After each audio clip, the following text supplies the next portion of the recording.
Camera. Hello, hello, hello, everyone. Kim from K&RP here in southeastern Manitoba. It is a beautiful sunshiny day today.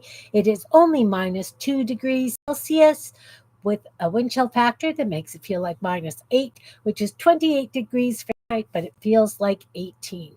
My desk is a bit of a mess. That's from the playing that Jean and I did on Friday. I haven't really been down here since. Well, I lied. I have been down here, but I've been doing other things. Hey, Anne, welcome. Nice to see you. We're going to play today. I have inherited from friends who have moved various dollar store, Walmart, um, pre stretched canvases with pictures on them. And they figured that I could just gesso over them and paint them or whatever. But I have a collection of these kinds of things. So I just wanted to show you. Well, I don't want to. We're gonna play. I'm gonna butcher this poor thing because I can. Hey, Barbara, welcome, welcome. So I actually have a matching pair of these drizzly, rainy kind of pictures. They're pretty. They're not my style. I want to play with them. It's more kind of like an experiment because I have ideas for a few other ones that I have. And so I figured I could play with these cheap ones. Um, and I'm taking you on the rabbit hole with me. So I can't pull these staples out. They used an air nailer. They're all various sizes. So the things that, and there's double staples, etc. So I've been cutting around them to pull this canvas off because some of the things I want to do to it, um, I it's a deep canvas. This is like an inch and a half or some silly thing. Yeah, this is like an inch and a half deep. And when you get stretched canvases for Michaels and stuff, they're not as deep, and they're also done out of a hardwood usually so that it doesn't warp. Anyway, I'm taking it apart. I only have this side left to do. I wanted to show you how I was doing it, just in case you have one of these cheapy painting things that you would like to butcher as well. So I have an X-Acto knife. This isn't an X-Acto, it's an Olfa, pardon me. And I'm just putting the blade out about a quarter of an inch-ish. And we're going to tighten that down. So I go on the outside of the staples. Hey, Marguerite, welcome, welcome. And then I'm just cutting around them because I'm not too worried. I don't know if it's going to go back on this frame, if I'm going to put it in a hoop, what I'm going to do. All I know is that this picture is getting revamped and we're going to do it my way, your way, whichever way works for you. As I say, this is obviously a very cheap kind of pre-printed canvas. It is a canvas because it does fray like a painted canvas would if you were taking it apart. It's got a stamp thing on it, so it's pre-printed, obviously. It's got the white line. It wasn't cut straight. I don't care. It's coming off this frame. See, look, double staples, totally different size than these staples. These ones are little. These ones are big. I don't know. As I say, my girlfriend was moving. She was downsizing, and she thought that I would appreciate having some extra toys to play with, and I certainly do. This has like 3 staples in the corner. I'm just cutting around them. Cut around them. I don't care. And the reason I'm leaving this is just in case I want to wrap it around again. I haven't decided if it's going back on this frame or what I'm doing with it when it's done. All I know is it needs to come off of here. Some of the things I want to do to it, if I worked on it stretched like this, it will stretch it even more, and then we'll get that woggle. Woggle, is that a word? The wobbly it's not going to lie as nice and flat as it does, if that makes sense. Okay, are you loose? Are you loose? Look, we got it off. Woohoo! So I know that some of you are probably cringing, going, that's a lovely picture. Well, it's frame's going away. It's a very heavy frame because it's particle board. I don't even know if it's MDF. It looks like it's MDF, but it's very coarse. So we've got this.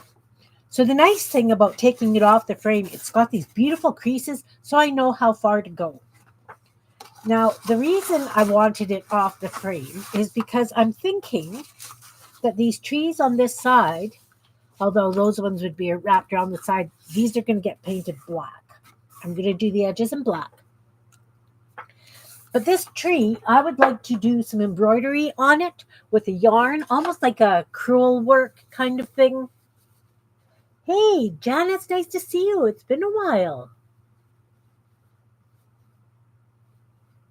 I love sharp knives too. You know what? These staples would not pry up for love nor money. No way. They just did not want to play. Hey, Sherry, welcome, hun. So anyway, sorry, bit of a allergy thing happening. She had cats. So now I've got this. Let's get this out of the way. You know, I thought I had room on my desk to do this. I am totally wrong. We'll put this ruler over here. Okay. What's in you? Dots. Little dots. We don't need those. We'll put those over there. Okay. Not going to worry about glue just yet. So now we've got a picture. So I think I'm going to leave the background as it is. I am going to pick out the trees I want to bring forward. The umbrella I want to bring forward. Her dress I want to bring forward. Not sure if I'm going to do it with the lampposts or anything yet. Definitely not sure. Hey, Flo, welcome, welcome. You're working when not nursing? Awesome. Hi, Janet. Nice to see you. Oh, full house today. I'm taking you down a rabbit hole. Not necessarily paper crafting, but sort of paper crafting. So, okay, so we've got these trees. I want to pull them forward. This really dark stuff at the back, I'm going to leave it as it is, but I'm going to pull this lighter stuff forward. And by that, I mean I am going to take a piece of cardstock. And you can see where the light stuff is here. We're going to rip some paper roughly in the shape of what it is. We're not going to worry too much that it's exact. Okay? So that would go there. Now the thing is we've got this other piece. I'm going to put it on top. We're going to make that so it sticks out that little bit more. Even a little bit more. You singing in the rain? Yeah. Sing away. We're supposed to get... No, we're not getting freezing rain, are we? So again, you know, I'm going to just kind of layer it up so that some of it's sticking up, some of it is not. I'm going to take these three pieces, glue them together. It's going to be a step up, as I said. Oh, come on, glue. I'm not going to be overly worried about how it looks. I just need the height, depth, height. You know, we're trying to make this more 3D, but we're doing it. Yeah, I could use modeling paste. I don't want to use modeling paste. The reason I want to use this is because I might want to poke a hole in it and stitch on it and add some sequins. I don't know yet. Oh, yeah. We've got some lovely weather happening. We are so fortunate. So fortunate. Okay. So I'm just going to glue that down on there. And I'm going to do that. Oh, look. Glue doesn't even want to stick. Don't tell me I have to sew all this. Please. We're going to stick that like that. And now I'm going to do that for all these light pieces. Again, the reason I took it off the canvas is because I definitely want to embroider this tree, but I want it to go all the way to the end and maybe wrap around the bottom. I'm not sure. But because of where the frame was, I couldn't get a needle. I'm not on camera. I couldn't get a needle in to this area to get it to that point, if that makes sense to you. Because of the way the frame was, this entire corner would be naked. I could have taped it off and done a black border and the black edges, but I wanted to play this way. Hope you guys are all good today.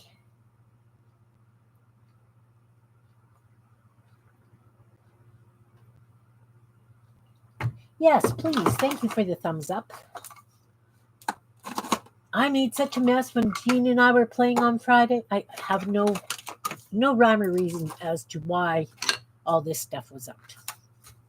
Okay, so again, I'm going to take this little piece. It's going to go where these leaves are, but I want that one to be much higher. So instead of just 3 layers, I want to put 3 or 4.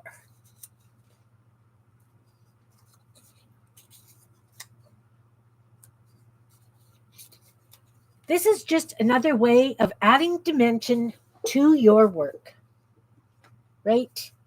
So now I'm going to, and all the black where the branches are, after I finish this stage, I'm going to come in and put yarn. I'm going to sew it down, like embroider it for the branches.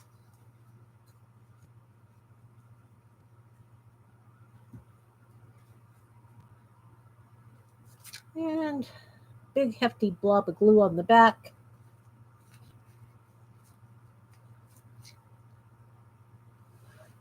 Can you see the way it's sticking up a little bit? Hey, Jasper, welcome. I don't know how well you can see that, but I've got all those layers. So it's definitely up about 1/4 of an inch. It's still not sticking. You got to kind of really push it down because this is plastic, I think. It's definitely got a plasticky coating. Okay, so we're going to do these leaves. I've got this corner, so I'm just going to do it this way because it's got a straight edge.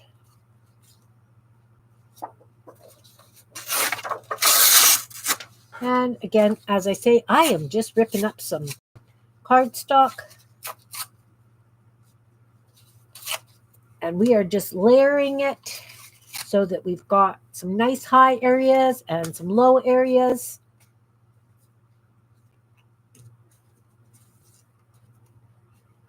If that makes sense to you guys. So I probably could use watered down glue for this part of it, but I didn't grab any. I do have a container around here someplace. Not too worried.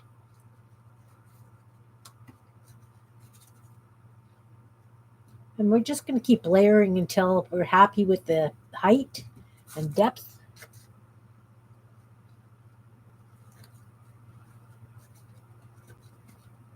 And the reason I'm ripping is because I want it to look at that little bit more organic. Of course.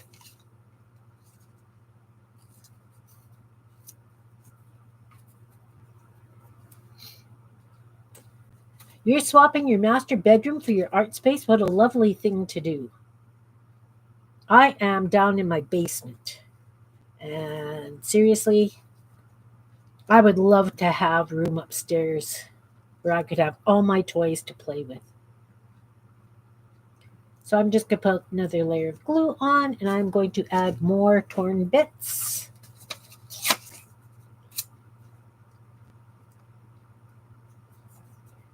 And the thing is that I am still going to come over this with some scrunchy tissue paper before I paint it or do anything like that to it. And as I say, I might want to add some sequins. I might want to sew on some other stuff. So that's why I'm doing the paper, is so that it's easier for me to poke a hole through. When you've got texture paste and you're using that, sometimes you poke a hole in it and it all cracks and starts to crumble off. Don't ask how I know. Just trust me. Just trying to save you guys some frustration. Just trying to save some frustration. All right. All right. All right. So I've got 3 or 4 layers, 5 layers. You should go over the formal dining room. Nice. And you're spreading to the formal living room. That's what would happen with me.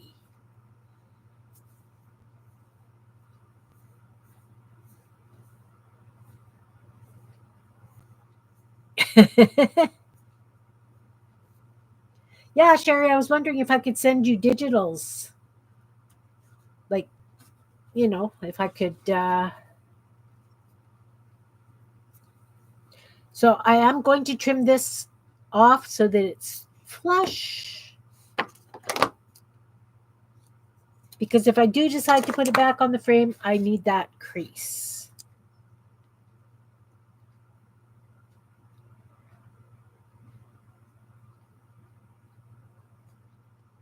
And glue it down.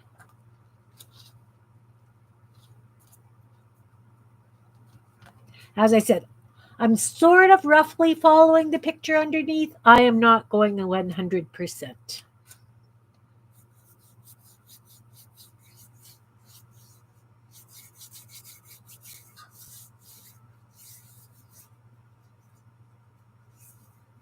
Yeah, Barbara, my basement is my art space as well. I do enjoy it, but some days I really, really wish that I had um,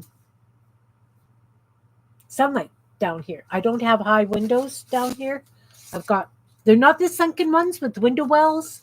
They're above ground, but they're still not, you know what I mean? They're not. Some of these are really straight, and I don't really want them straight. So I'm going to do one like that there, and I'm going to glue it down and then work from that.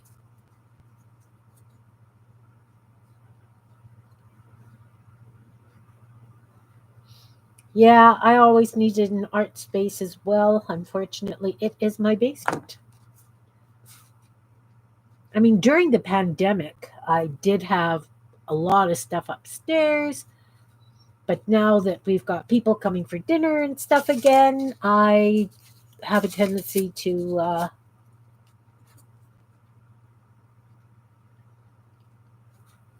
not clutter up my dining area.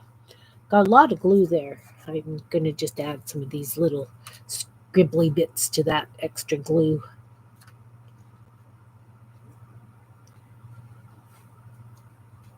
And as I say, I'm still going to come back and do some tissue paper on top before I start doing heavy embellishment. Of course, I could have embroidered it all. Not sure I'm up to that.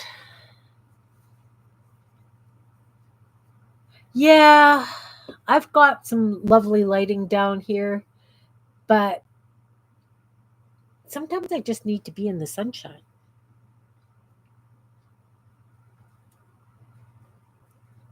Sometimes. But that's what I have a greenhouse for. It's to go out there in the winter so that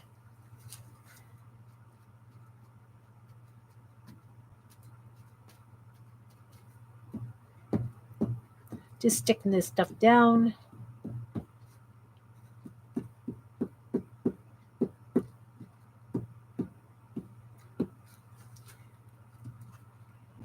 And yeah, I know I'm using blue cardstock, but that's okay. I'm just doing the depth parts on the trees.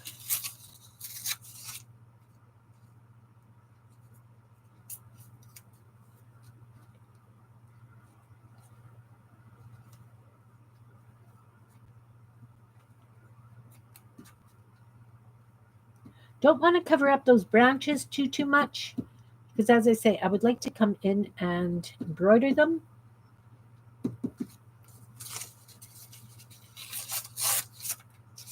I'm trying to hurry, guys. I am trying to hurry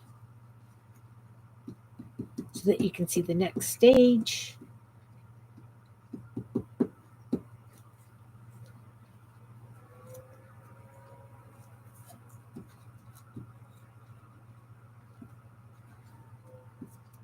And thinking about it, it probably would have been good if I'd have made a mash, like a paper mache.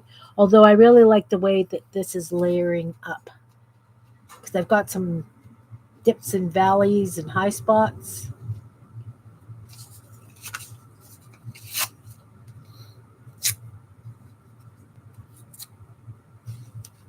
It's okay. I am covering this painted piece of canvas because I am going to make this picture something that I actually like. Sort of, maybe. We're experimenting. I have a vision. So you guys are down the rabbit hole with me as usual, and it's going to be what it's going to be.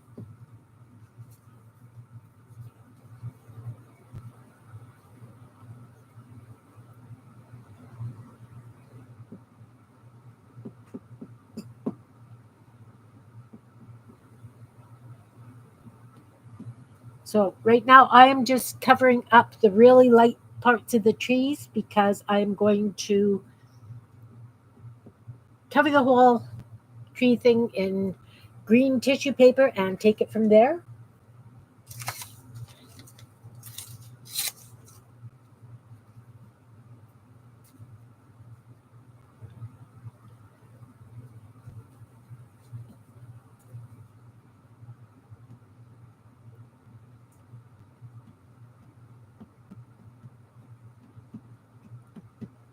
All right.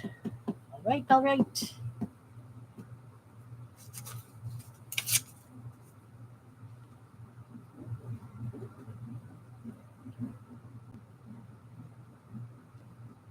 So as I say, I pulled this off the canvas, off the frame.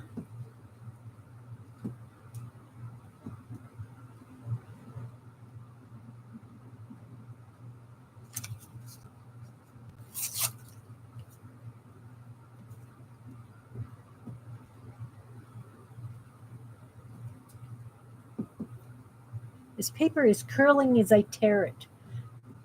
That's really weird to me. Really weird.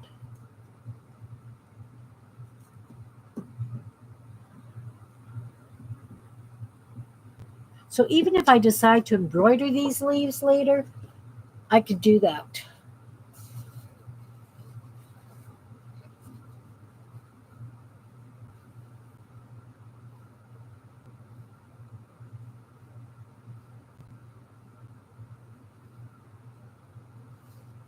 No, I haven't really found a perfect light either. I've got a lot of fluorescence.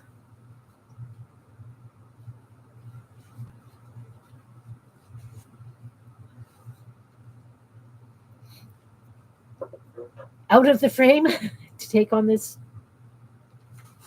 project. Yeah. You know, the thing is that there's so much of this art out there, and people buy art to match their furniture, right? I'm a big one of those that say your art doesn't have to match your furniture, doesn't have to match your decor.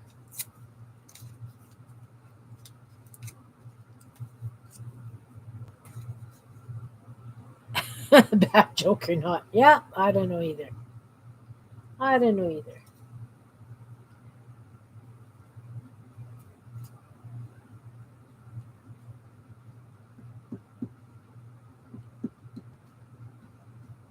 So as I say, I'm just tearing paper in hopes to give a little bit more texture.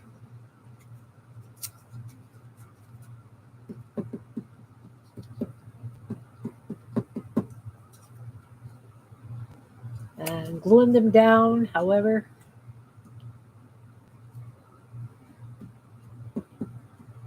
Oi, come on, stick. Stick, stick, stick, stick, stick.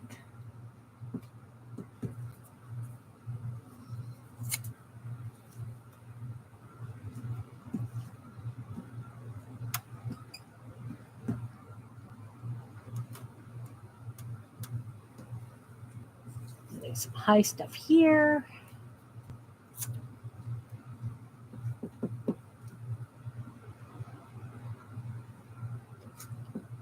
And there's a blob of high stuff there. Oh, it's got a big flat edge. We will disguise that. We will definitely disguise that. There's a lot of going for the high stuff. Taking the high ground. Taking the high ground. Maybe I should use a thicker. This is cardstock, but it's brutally thick.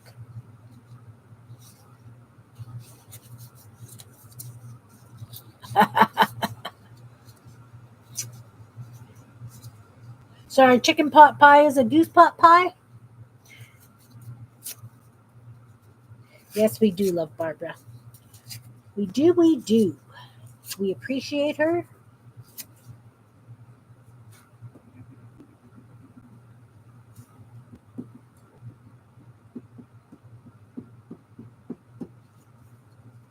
We really do.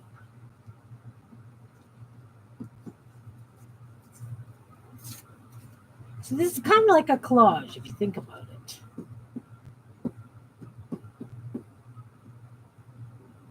Guess maybe I should have just painted this whole thing with glue before I started.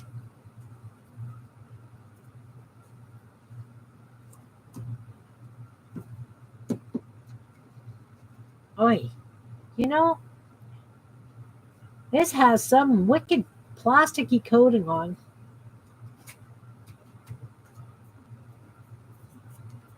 Really does.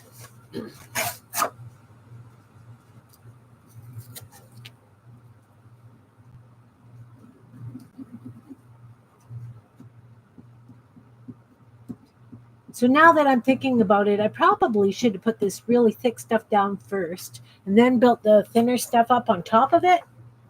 It would have saved time and effort. Like I said, we are experimenting. You guys are coming down the rabbit hole with me. This stuff. I want this brown cardboardy kind of. This is a very heavy cardstock.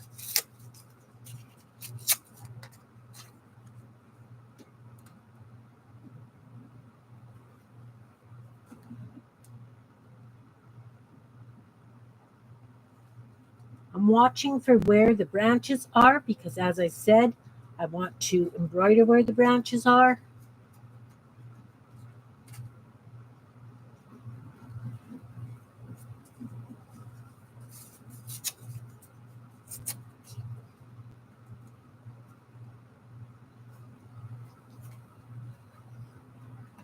And this glue dries really funny too, this craft bond stuff.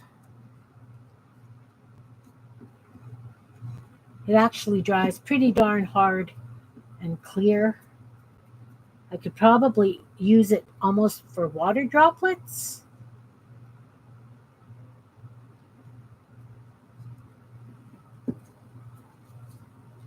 So I need something in here.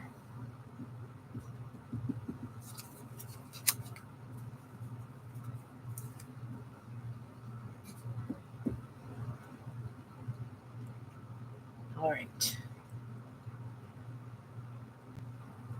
Something like that.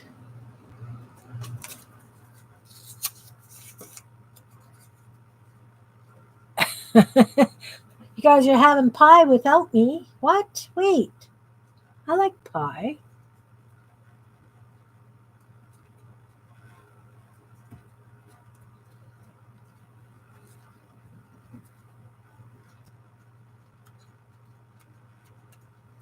Okay. A little bit more highlight stuff there. Of course, you know, if I had brains, I could have put some quilt padding down and then quilted fabric on top. That would have been really lovely.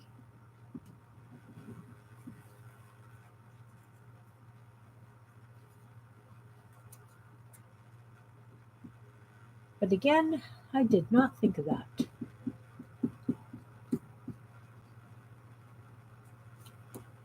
Okay, so now I'm going to leave it like this, and I am going to grab some tissue paper and put that on top.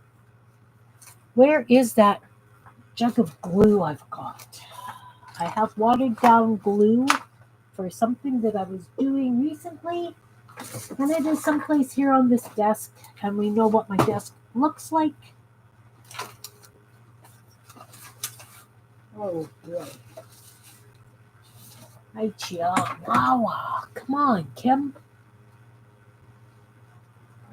Sorry, guys. I'm looking for my glue. There it is. Ah, I have watered down glue. We'll shake it up a bit. I will get some green tissue paper because I want green. I have lots of white, like bundles and bundles and bundles of white.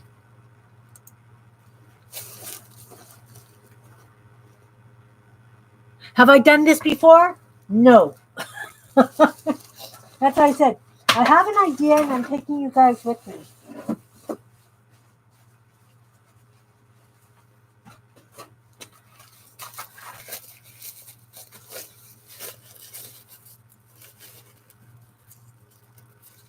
What was right there? I have done something like this, but I do like embroidery and beadwork on a painting. Yeah. I'm going to start with green though. I got this lovely green tissue paper.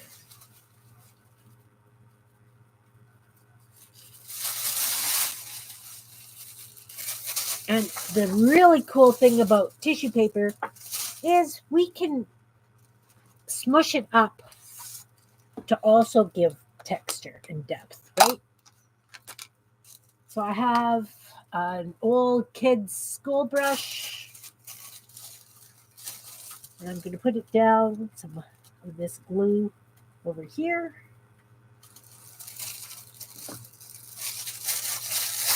And I'm going to rip up tissue, and it's almost like doing a masterboard.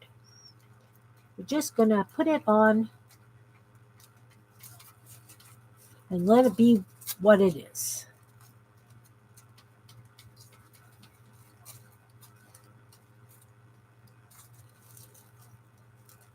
Because we can. Of course, you could use Mod Podge. I don't know how much a friend I am of Mod Podge after that last trying to get those book pages apart that I did. But that was my fault because I clamped it and it was humid and you know how that goes.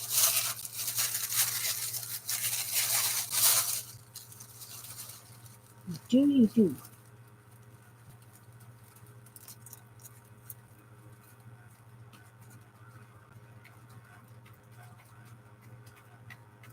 So I'm really trying to give it some depth for the leaves. Hey, Teresa, nice to see you. Nice to see you. I'm experimenting. Okay, so I don't want to get too much in there because I want to embroider over that.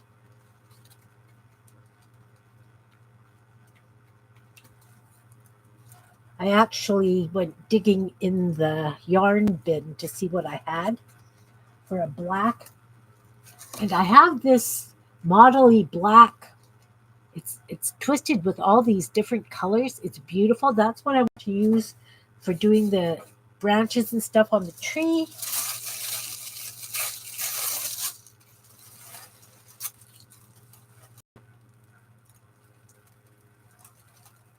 As I said, I don't want to go too much into the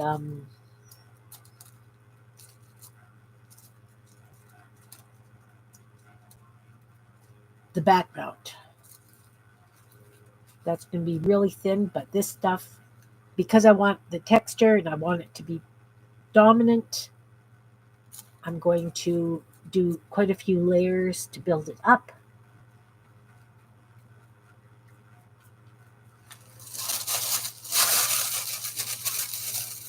You're McDonald's? Nice.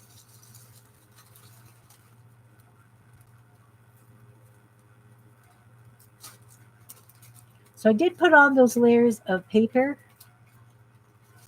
to help build it.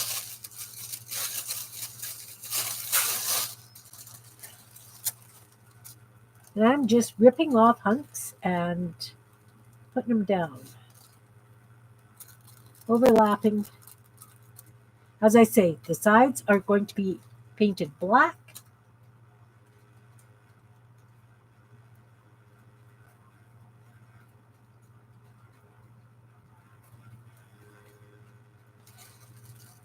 I might come and add some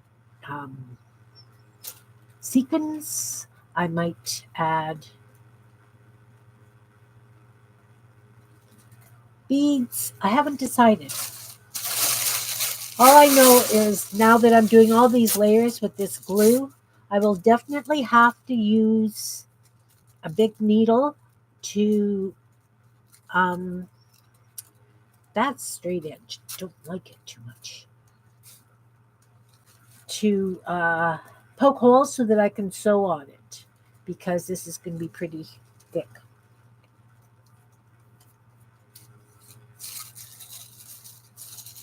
You decide to charge your phone? Charging phones is good. Charging phones is definitely a good thing. Why does the tissue paper want to tear in straight lines? I'm not a fan. That's crazy. Mustn't be holding my mouth right today or something.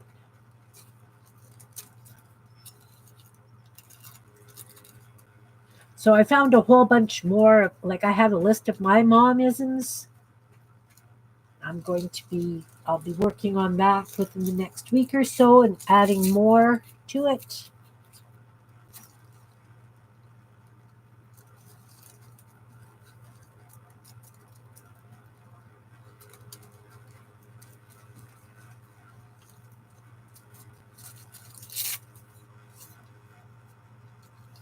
You're checking on laundry? Yeah, I was doing laundry this morning.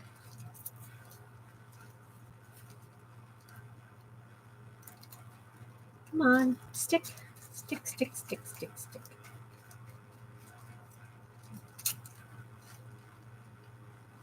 Anybody do anything exciting yesterday?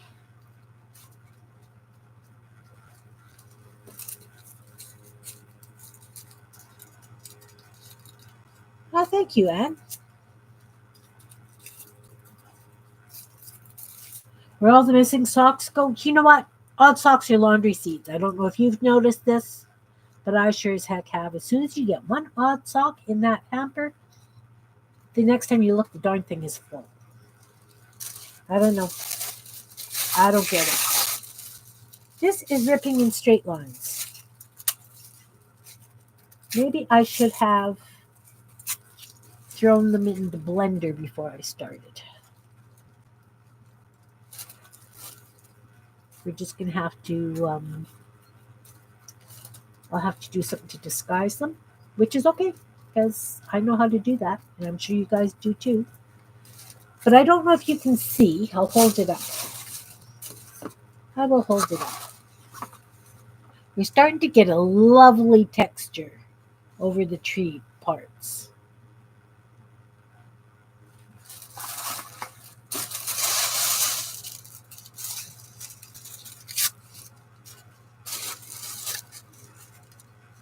Okay, Anne.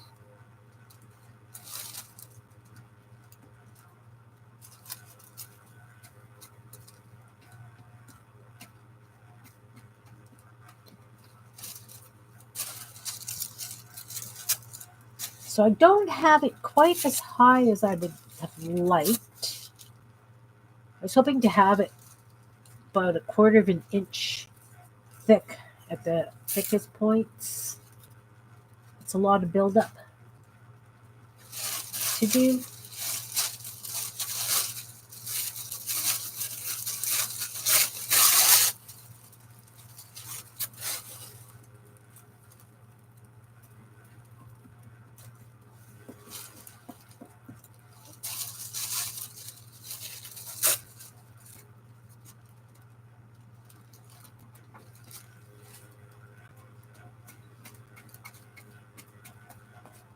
So that just tells me that I probably should, instead of using paper, I should probably have put like big pieces of thicker cardboard to build up instead of doing it this way. Like I say, learning experience. Now, if I was doing it with fabric, I would have put a piece of quilt batting underneath and then stitched the fabric down.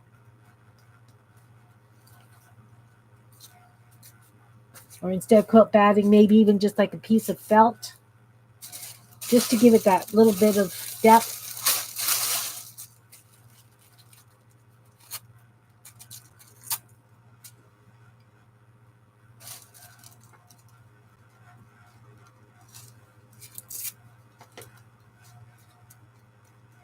Oh, string edge.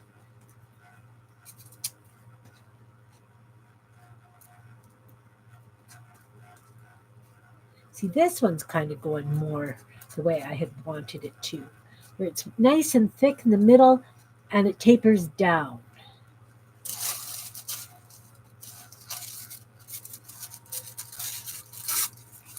Okay, Flo. Everybody's running away. I know. Paper gluing is boring. Gluing is boring.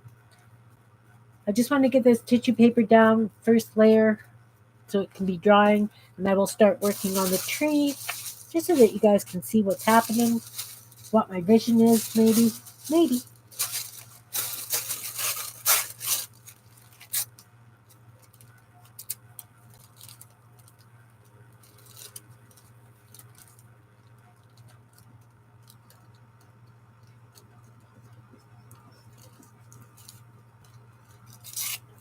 Just covering up all the blue and the brown with the bright green. That's just going to tell me where I want the highlights to be, right? Like I say, I'm going to leave this dark stuff behind.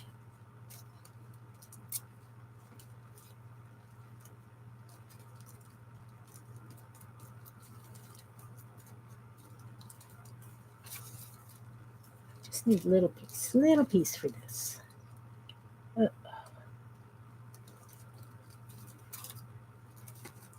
So again, I am not necessarily following where it was on the original picture. I'm just kind of using the original picture as a guideline, like a template almost.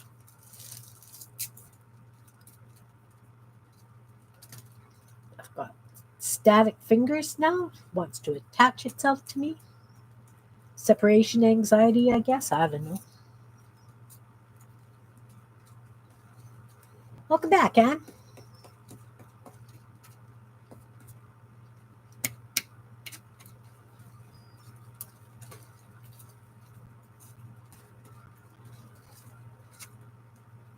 I have a bit of a glare from my lamp.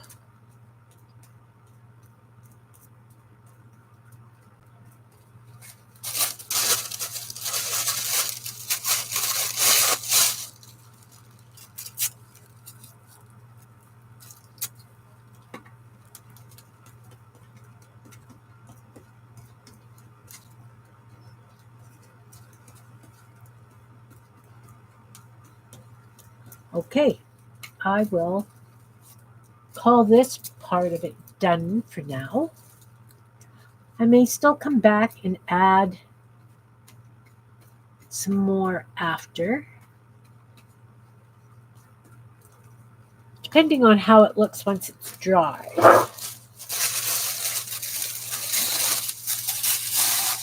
Oh, have I got a mess beside me again? Surprise, surprise. I don't know why I keep making such a big mess when I play. I'm sure you guys understand, though.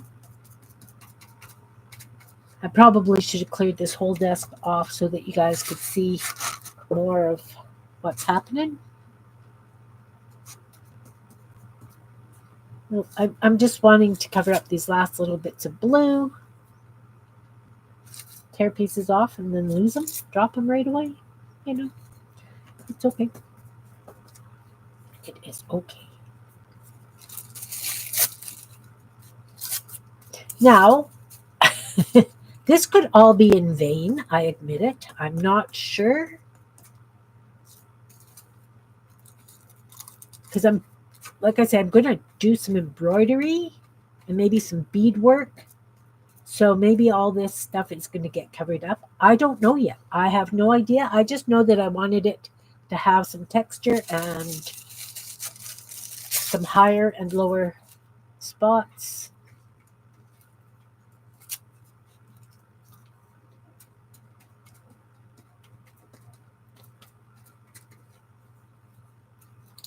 I think the blue is all covered.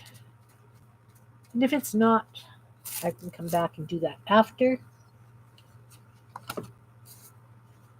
Some of the laundry on the indoor clothesline. Oh, nice. You're saving money for art supplies. As I say, this is just one of those dollar store or Walmart or whatever pictures. And I am changing it. Oh, see, I didn't do all that brown. Wonder if you're sticky enough to take that piece of green. Okay, so I'm going to start working on this embroidery at the trunk of the tree with that black, this black.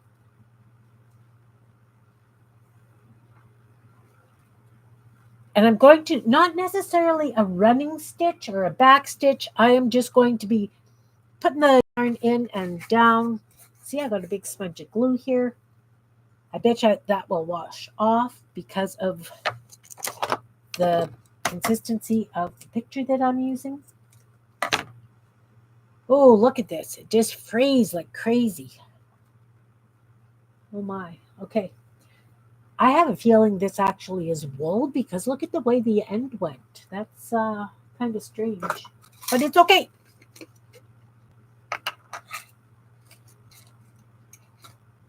So I'm going to take a big pointy needle, not like a darning needle or a tapestry needle. This has quite a point on it. I don't know how well you can see that. The reason being is even if this is a painted canvas,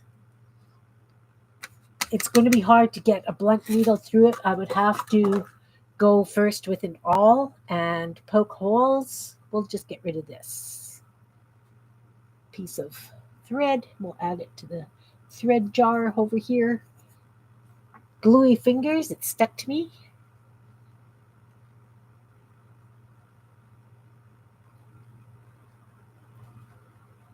So many of these kinds of paintings end up at thrift stores. You can pick them up for a couple of dollars. This is the kind of thing you could do to any painting if you want to turn it into a mixed media, but you don't know where to start, or you know, if you just want to play, something like this is a great thing to start with because you have your template behind you. Oh, look, see, I didn't do any of this stuff over here. That's okay. I can come back to it. So if you know what I mean, like it's just easy to, you've got something you can work with.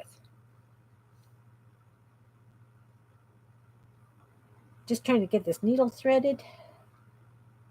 This yarn is very splitty, if that's a word, because it's a very loosely twisted 3-ply. So I am just going to tie a knot in the bottom and I'm going to come through the back. I could go through the front, but I'm not sure if I want frizzies yet. Haven't decided. Have not decided what's happening here. So this tree starts here. Can you see? It starts here and then it's got some ground with some leaves and flowers, kinds of things. So I am going to poke the needle from the front to the back just to know where I'm starting. Because it's very hard to see where the hole is, right?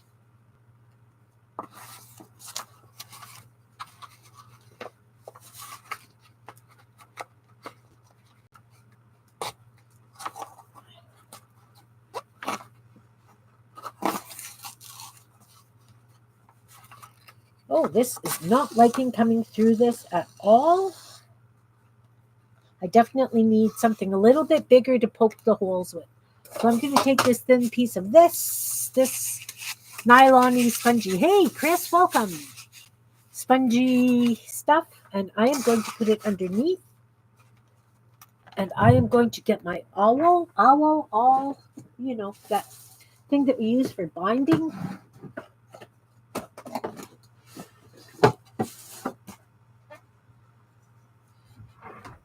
And as I say, I am not doing any specific length of stitches, so I can see where that goes through. Ooh, it's tough to pull through, guys.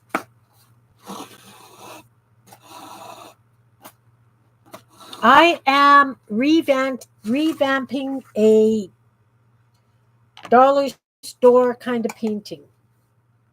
So I'm going to go right close to it and do my next hole. There'll be a bit of a gap, but when I come back the other way, oh, even this doesn't want to go through. Golly. See? This is going to be very interesting. But this needle goes through nicely now.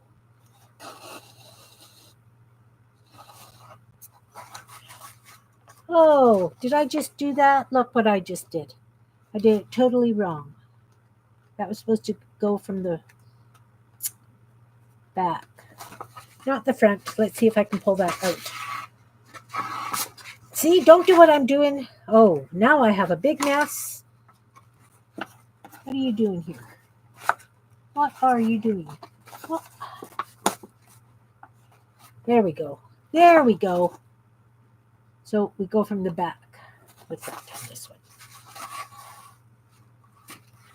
And we don't want to pull too tight because we're really trying not to buckle this, because if we decide to put it back on the frame that we got it from, that makes sense. Now I'm going to go a bigger distance. I don't want the stitches even. We want it to look like bark.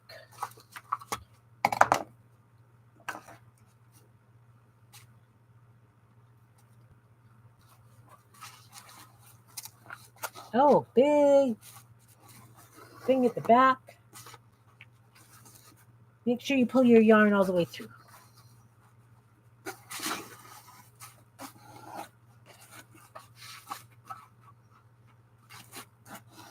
And as I say, I have no idea what the heck kind of yarn this is.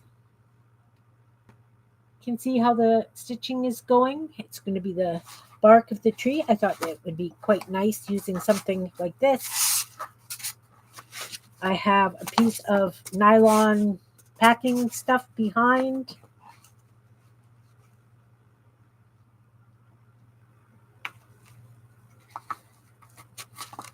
I'm poking holes so that it's easier to get my needle through. My hands are so dry. The yarn is attaching itself to me, sticking to my poor dry skin on my fingers. I don't know if you guys are like that, but in wintertime, my hands get so dry.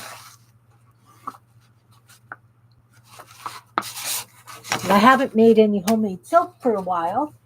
Usually I have homemade soap because it's so much, it's got the lanolin, not the lanolin, glycerin in it from the process. Let's do a short one.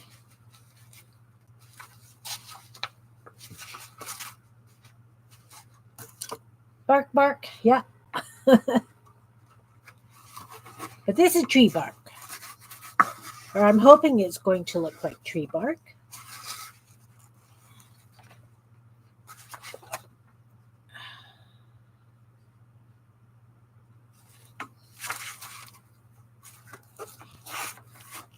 And a little hole beside it.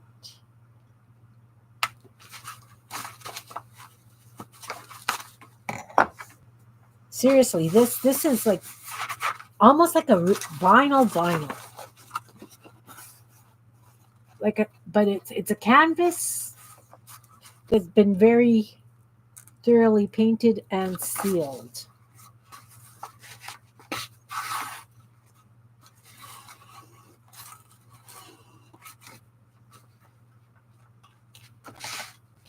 And yeah, it's a bit of a long process.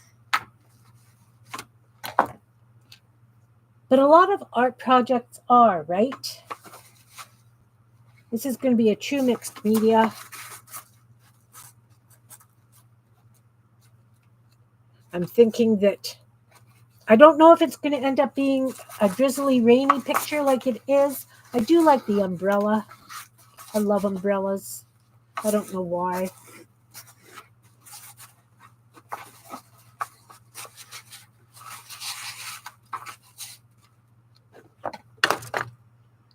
Uh-oh. I don't have a thing of water here for my brush. But because that's watered down glue, I think I will be able to... You know what? This is all getting tangled on all this stuff here. Too much stuff on your desk, Kim.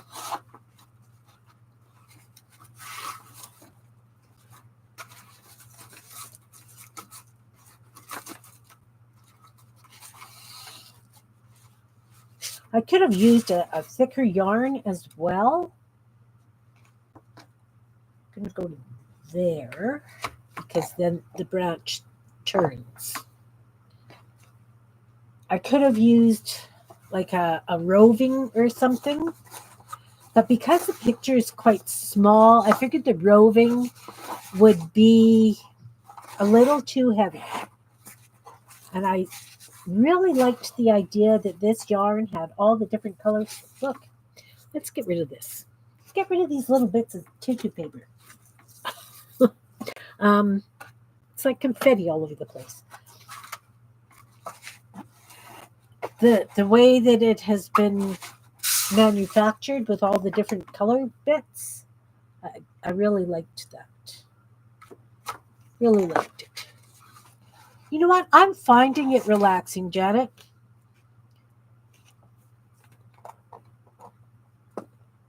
You know, as I say, I have done other paintings where I've done highlights with some beading, or I've done like an applique kind of thing on it. Those flowers that Jean Peter and I did, those fan trashy flowers, I call them fan trashy because I was using paint scraps or painty paper scraps, and I did them on book page. I have no idea where I was going with that. Totally lost my train of thought. Totally derailed. Yeah, I wanted to do those flowers with scraps of fabric, applique them down, not tight applique where it's folded underneath. I want the raggedy edge, do a little bit of embroidery or beading on them. I thought that would be so lovely. So lovely. So I may just take another canvas, like one of these, paint it black and do that to it. So the background is, excuse me, a solid color. The train has left the station. It has. So now the branch is going up to here. It turns. So I'm just following the branches. I will come back and do the trunk. I still haven't decided what I'm doing with these. I almost thought if I took a bamboo skewer or half a dowel and put them down, or maybe rolled paper, right, and gave them the rounded shape, And then for the where the light bulb part is, I could use that. Um, it's by Mod Podge. It's dimensional Mod Podge.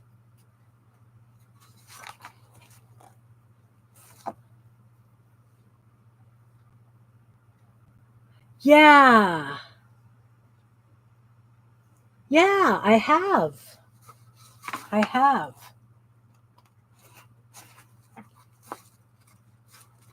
For those, you would need like the artist wrap canvas where it's wrapped around and in. This one was only wrapped like a cheap canvas to the edge, right? Like, so if I was to do it, I would rather the canvas went down the side instead of just to the edge. I guess I could have come along with a border and done it. Maybe we'll do that with the other one.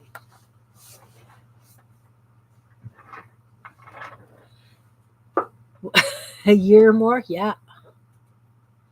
Texture paste, nice.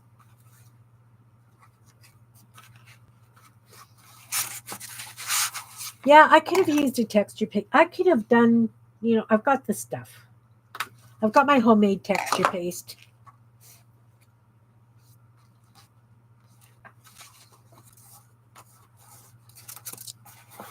The other reason I'm liking using the all ice pick, whatever this is because if I was doing that just with my hand and the needle, oh, see, I did a little one there. That's okay. We wanted different size stitches. It's bark. You don't want it all the same. What was I saying? Oh, if I was just using the needle to go through, I think my hand would get sore pretty fast. So this is starting to dry now. You know what I'm seeing now? I see a whole bunch of French knots for the leaves, like little clusters of them. We'll see. That's right. That's right. Hey, Brenda, good afternoon. I am playing with a painting. It's not a painting. Well, it was probably a painting that somebody copied and put on, this stuff. It's a pre-printed canvas almost. One of those Walmart or Zellers, Kmart kind of multi-art things. Dollarama, you can get paintings on stretched canvas.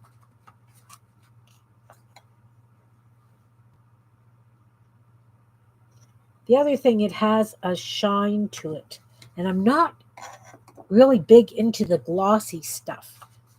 So I'm thinking that maybe I should have spread a matte medium over it first. I can always come back and do that. Hey, Dana, welcome, welcome. Welcome to anybody I've missed. I am on a mission here.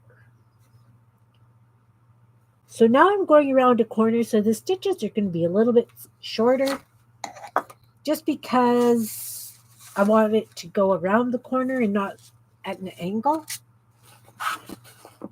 So much. And there are ways to get around that too. Of course, I can come back in with like a needle and thread and pull the stitches tighter. These are still pretty tacky.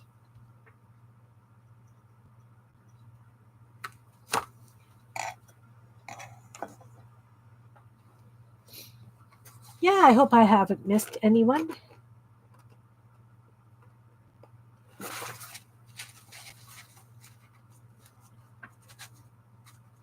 You know what, guys? Wouldn't this make a lovely journal cover? Except that would be on the back then, wouldn't it? Mmm. I could have just used this as a journal cover instead of butchering it like this. But you know what? It's okay. I am having fun, and I hope I'm not boring you.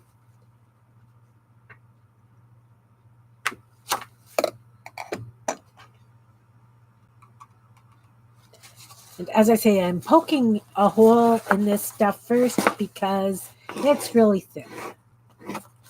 And once I start working on the stuff that I've raised up that little bit, see, it still doesn't have the depth on it that I really wanted. It's got texture, but it's not, like if you see the yarn compared to it, I need it to be thicker than the yarn.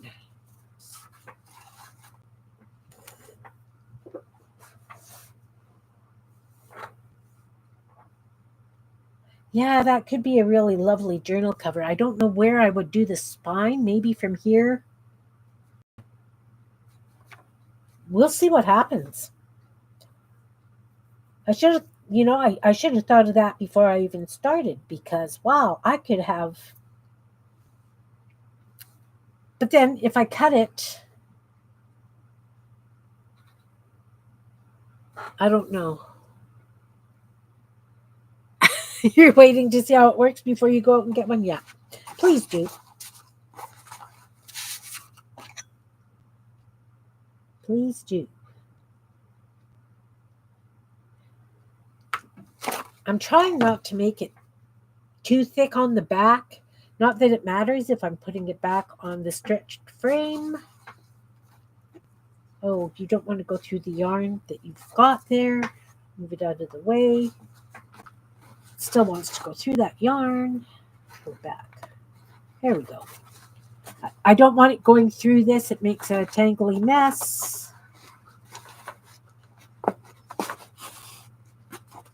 Uh-oh. Did I do that again? I did do that again. I went around instead of... Wait a minute. Wait a minute.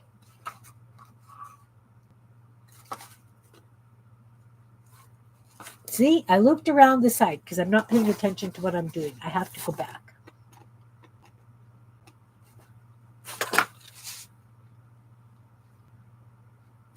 Yeah, because that was supposed to have been a long stitch, not a short stitch.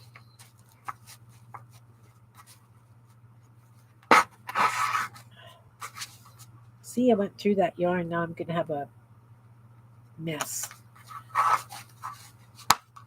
There we go. There we go. Go from the back. Go from the back. Don't wrap it around.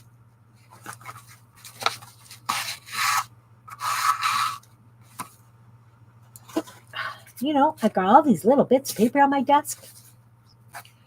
They're getting caught up in the yarn. Let's get rid of those too. Garbage.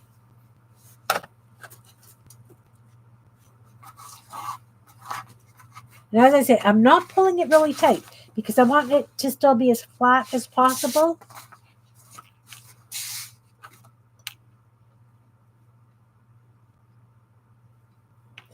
Now this branch ends here. So I think what I'll do is I will take it all the way to where it ends.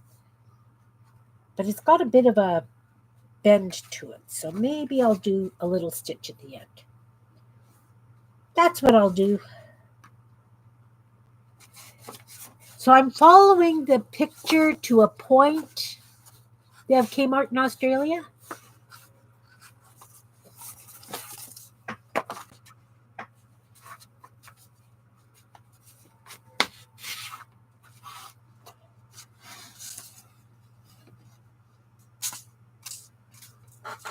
Hey, I think I pulled off too much yarn as well. So I've got just a little piece that goes, I don't know how well you can see it. It's got a little tip up to it.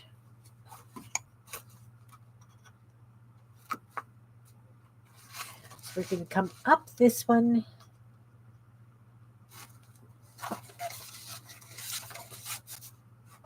Don't put your hands behind unless you know where the point of the awl is. You certainly do not want to put that through your hand.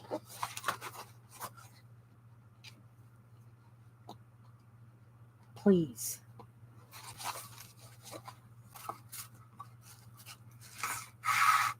Hey, that's a good point, Janet. The thing being is, this is such a loose twist that it frays so bad. I guess I could dip it in glue.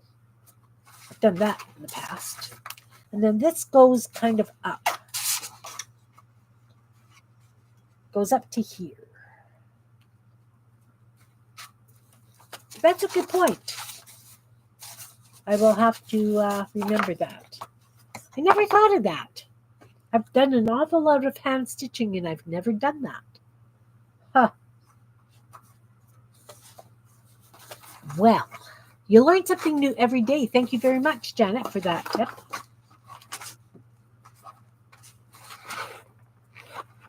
And that's weird because I've done so much hand quilting and things. Okay. So this branch starts to thicken about here to go back. So I'm going to thicken it just there. So I am going to, my next stitch is going to come out over here. I don't care if I'm running it along at the back, paint the end of the yarn. I don't use nail polish because I can't breathe from it. Yeah, I hate stitching back into the wool as well. So I'm going to go through that hole because I only want single layer of yarn for the very tips of the branch because it's thin. Now, I definitely want to stagger over where the stitches are because it's going to give it like a ragged edge for, sorry, I must have hit the darn mouse again. We're just going to move the mouse over to the side. It's not going to be a straight line, like if I was doing a back stitch or something like that. Hey, Belinda, welcome, welcome. I am butchering a pre-stretched picture, and you're zooming with the relatives? Okay. Take care. Thanks for coming, Barbara. I appreciate you coming. So I'm using an awl or ice pick or whatever this is to poke the holes because this has so much. It's not even paint. It's like a plastic on top, and it's really hard to get through just with the needle.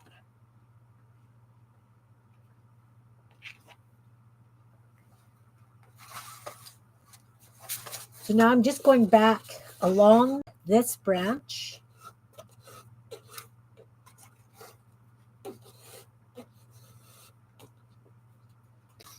And I'm going just to this point because this branch then goes up and this one goes up. So I'm not going to go all the way down and then up again. I'm just going to work on this part. And then when I come back down, I will start working on the trunk before I go to the other branches. If that makes sense. In theory, it makes sense to me. We'll see what happens.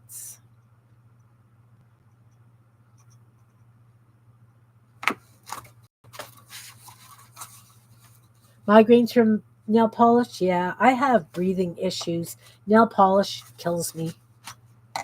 Absolutely kills me. It was really bad when my teenage granddaughter was living here. I had to ask her to go out to the shop to do it, do her nails. At least she was nice enough to understand and do it. So I am going to go to here. Oh, I'm going to go over past that edge because I want to cover that gap between the stitches. See how dry my hands are and they're just sticking to me, this yarn? Yeah, gotta breathe. I kind of like to breathe. That's why I quit smoking. I decided I prefer breathing to smoking. Okay, so now I've got it thicker there. Now this branch is going up this way and then this way, all the way to the top pretty much. So I will do this part, go up there and come back. There's a bit of a gap where the tree is. It's very light. So I am going to leave that gap because when I'm doing this and the background, it needs to have the gap so that it shows that it's behind the leaves. Does that make sense? So this one will go to here. As I say, I've got that white nylon stuff underneath, so I'm not making too many holes in my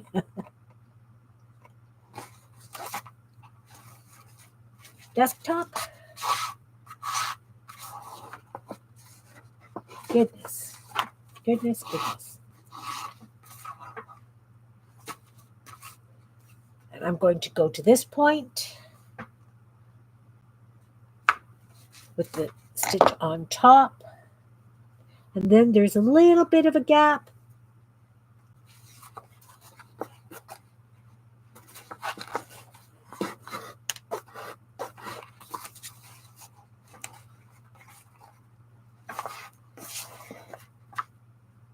So I've got a gap and it starts again over here.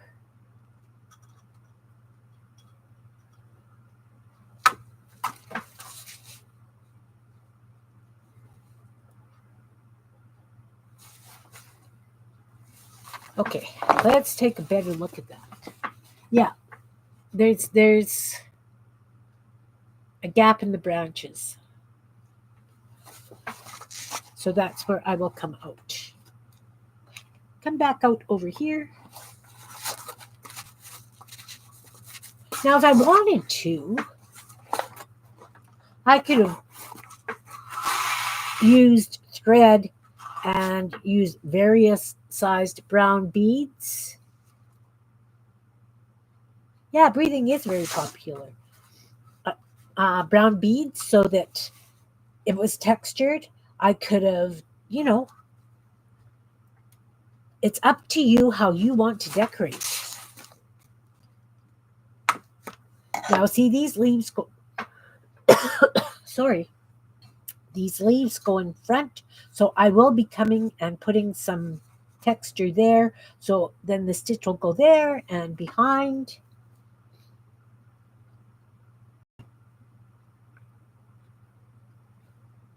Sorry, I needed a slurp, guys. Oh, my allergies are just acting up. I guess I should have washed this really well before I started working on it. This came from a house where they had cats. Okay, so now I'm going to go here. And it's going to come out over there.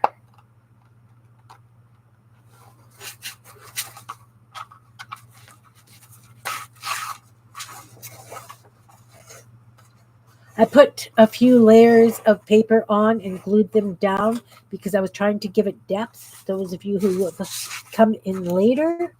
But it's not as deep as I wanted, because if I hold it up and you look at the way the yarn is, I wanted the leaves to be higher than the yarn. Oh, are you guys buffering? You're not buffering, Janet? Okay.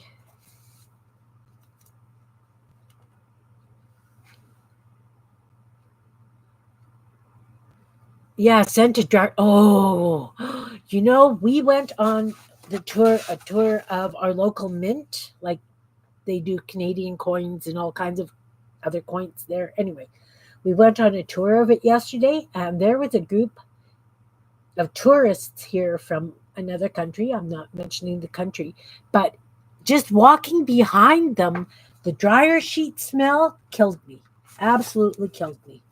It was brutal. Like I could handle the smell from the machine oil. I could smell the machine oil. It didn't bother me nearly as much as their dryer stuff. So there's a gap. So there's a stitch that's going to go right there. No buffering for you.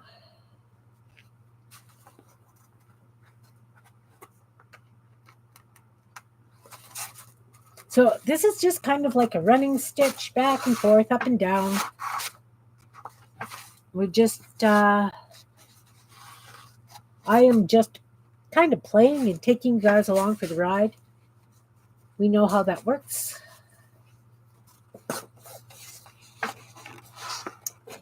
Oi! So much stuff on my desk. Woman pulled out, before showered. Oh, I'm glad that you had somebody there to help you. I know what that's like. I can't ride on city buses. I don't like going to concerts and things because I never know what's going to be around me. So now I could either tie a knot at the back or I could just run the yarn up to the end. The thing being is, if I put this back on the frame that I took it from, because it's so wide, this will bulge it out at that point. I'm not sure if that's what I want to do or not. Yeah, I don't know why people do that. What do you guys think? If I ran the yarn behind, or I could go back to here. I'll go back to here is what I'll do. That way I'm not running it all the way to that point, except then I have to run it all the way back. Oi! You know what? I guess I'm going to have to put a knot in it. I'm going to put a knot in it. And then I will start back up there. Did I just tie a knot in that? Look at me go. Shh. Goodness. What have you done? Good thing I didn't pull that tight because we would have had a big mess. So I am going to take these scissors that I put away. And I'm going to tie a knot here.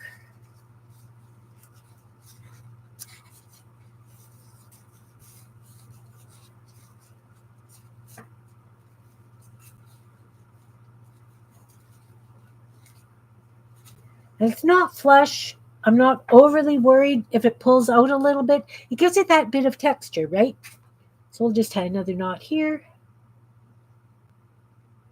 Or maybe I won't tie a knot on this one. I'll just be very careful not to pull it through because it's going to be, like I say, if I put it back on the frame,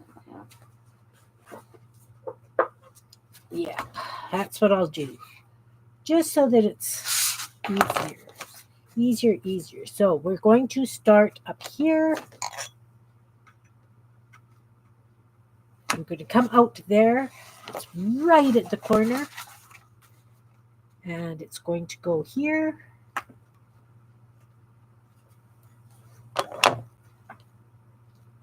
So what I will do is I will tie a knot.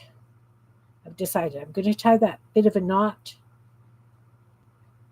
But I'm going to leave enough so that I can cut the knot off should I need to. And just glue the yarn down.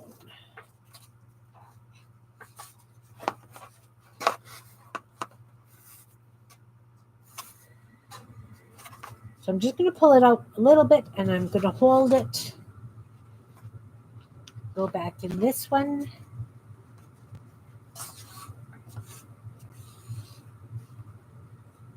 hold it. Put that in.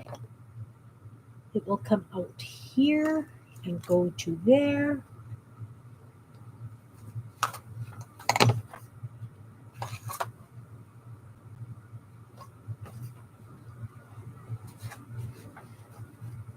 Once I've got the first 2 stitches in, I shouldn't have to hold it anymore because it should just be held, because we're not pulling it tight. There we go. There we go. So now I'm coming back to here. It will be wider again here and down the trunk. Hey, Maritza, welcome, welcome. I am redoing a painted canvas. I'm adding stuff to it.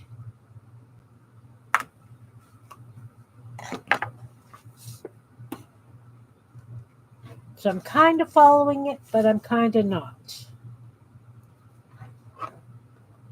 It's almost like just a template or kind of a pattern, and I'm doing it my way. And I'm not necessarily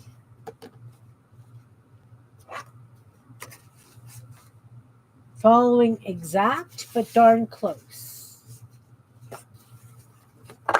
Okay, that paintbrush needs to go. You're irritating me. Over there.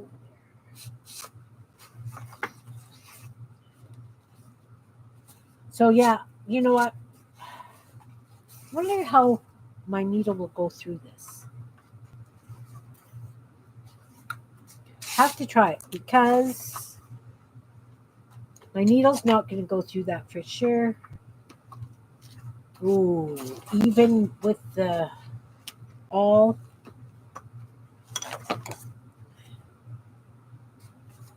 So if I decided I want to do these with French knots for the leaves, I could be in a bit of trouble. I may have to rethink how I'm going to be doing these, because it's not nearly as high as I want it to be. Okay. Did I put a hole in the branch that I'm working on? Yes, I am. It's over here. Nope.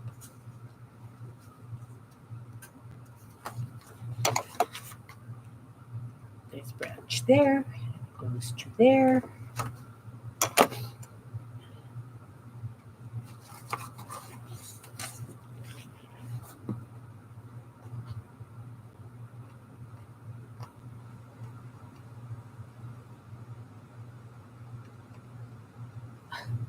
Okay, now I can't even get it in the hole, guys. Come on. Yeah, I'm not. I really have to think about that. Really need to think that one through.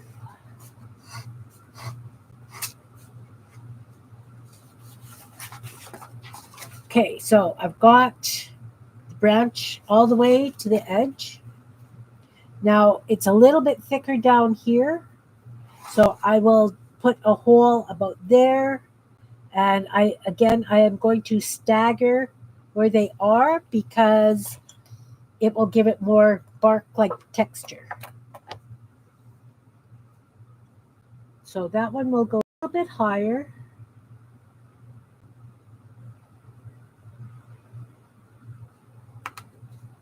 And it will go to there.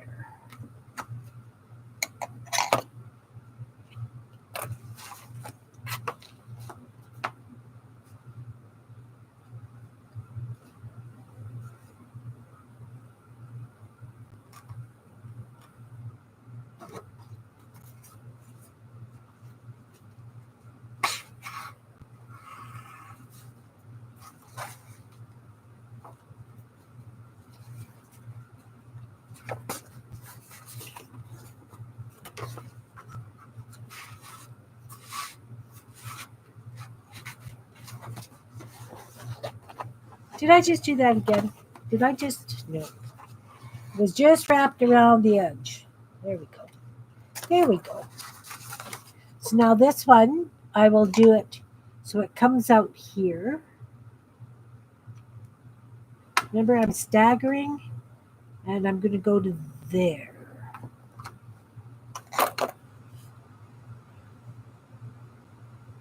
Yeah, that's what I'm thinking, Janet.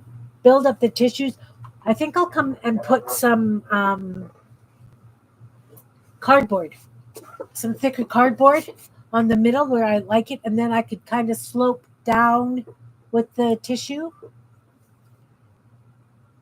And then I'll repaint a lot of this. I don't know what, as I say, this part of it, I'm thinking of leaving just the way it is. I'm going to do the tree. I'm going to leave this, maybe some of this greenery I might do. Not sure. This greenery I'm going to do. I'll do her umbrella and her dress and the lamp posts. And that's all I'm going to do to this.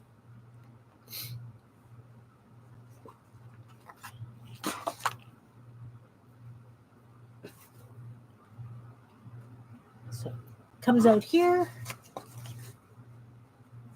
Nope, that's where it goes in. I don't know where that hole is. Let's put the needle in it so I see where it is. Okay, it's over here.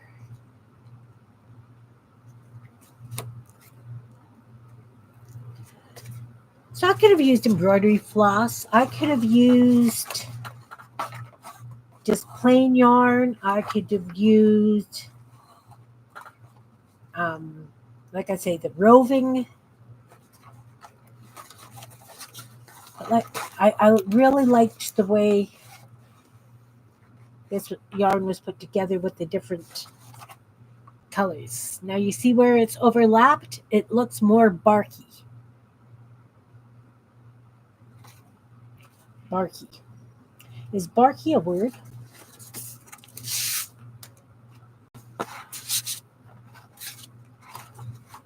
I don't know if barky's a word, but you know what I mean. I know you guys know what I mean. And I'm going to go to there. Because I'm staggering the length of the stitches so that they kind of overlap. And they're not uniform because bark really isn't uniform. I've made it a word. Barky. It's going to look barky. Yeah. You know, if it came right down to it, I have a big piece of veneer that Ron brought to me. I could have used a piece of veneer for that. Use what you've got. I just wanted to play. I think I just need your dog is barky. Awesome. My last 2 dogs did not bark. If they barked, you knew something was seriously wrong. Very weird. Okay, so I'm going to come out over here, and I am going to go to there.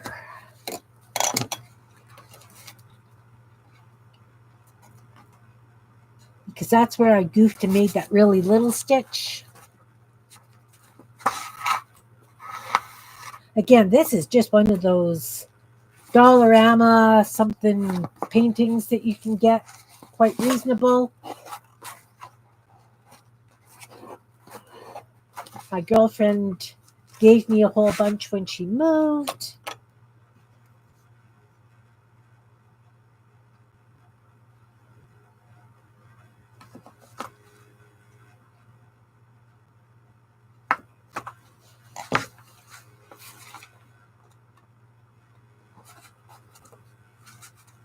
So they've been sitting in a pile waiting for me to do something with because she thought I'd enjoy painting on them or something.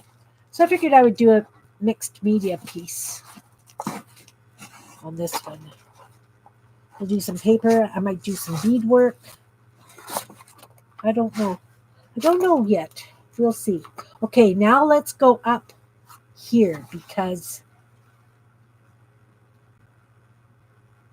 we can. Or should I go all the way down and then back up? I think I'm going to do one more stitch and then go up and do it that way.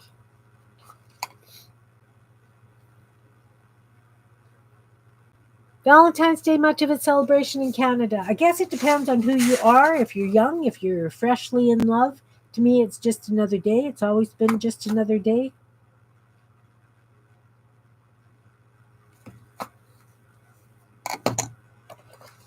But yeah, they've got the chocolates and the cards and Valentine's Day specials in restaurants. When I was part of the local art group, when we had an art, it wasn't a group, it was a council. We had performers so that were going, if you booked them, they would go and sing your loved one love song, give them a rose and some chocolates. But as a rule, it's not something I personally really celebrate because the way I look at it is I don't have to spend money on that. I would much rather show my love and appreciation throughout the year. I feel the same way about Christmas, though.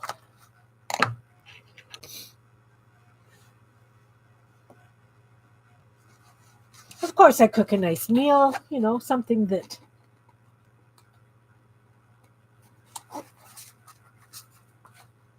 is a favorite. But,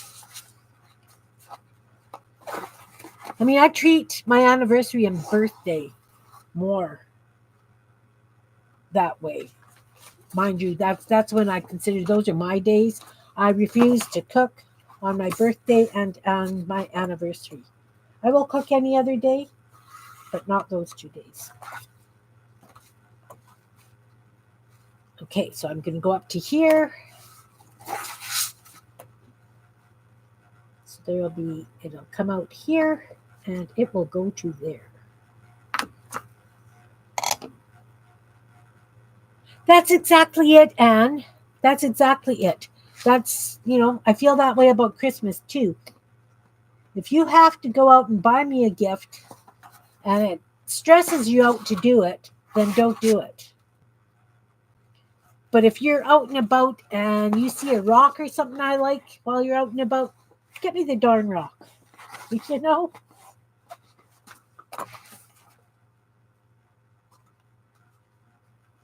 That's just my take on it. I am a jaded old lady, I guess.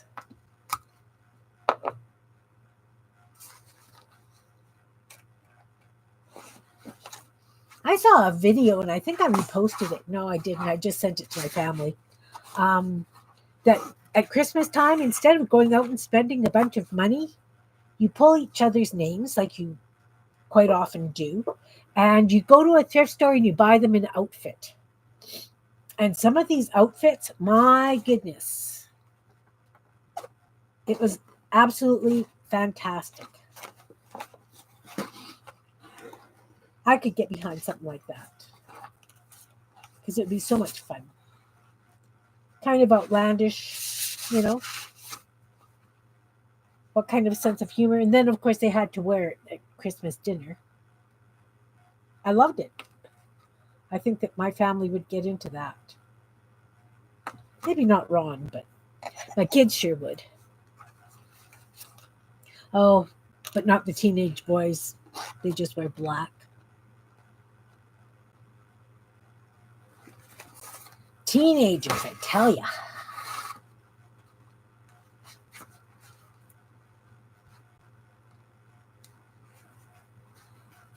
Family summer get together, drew names, gave everyone $3 and went to thrift shops. That was awesome. That's awesome. See, we should do something like that. Okay, so now it gets thick around here again. So I will go back to this spot and go to there, and then I'll go up this branch.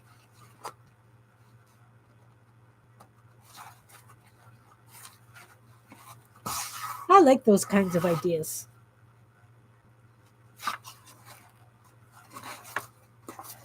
My girlfriend's family had a lasagna cook-off for Christmas the other year.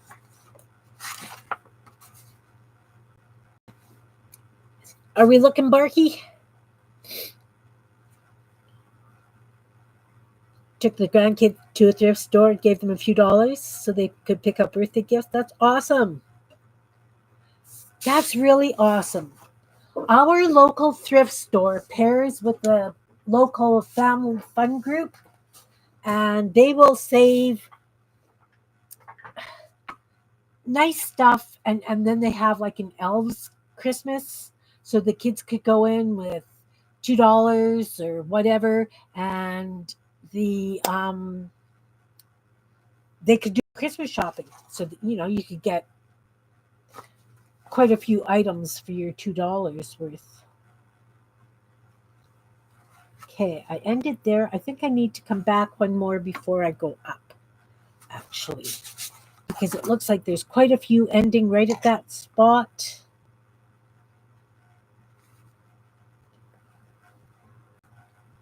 I want to go all the way to here and there first before I go up.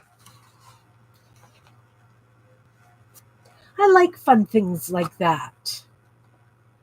Because I don't know about you guys, because if there's something I really, really want, I'm going to buy it for myself. And my kids know that.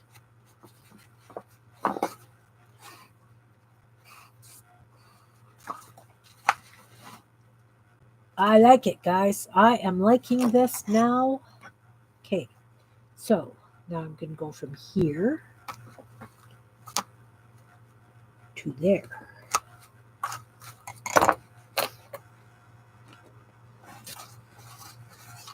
Yes, men agree, yeah. Exactly. And you know what? It doesn't even have to be an art supply. Seriously, when we were doing the tour with the Mint and they were showing us how, like, the stuff that they punch the blanks of the coins out of, they sell the rest of the material. It's like giant punchinella. If I could get my hands on a piece of that, I would be so happy. So happy. Seriously, so happy.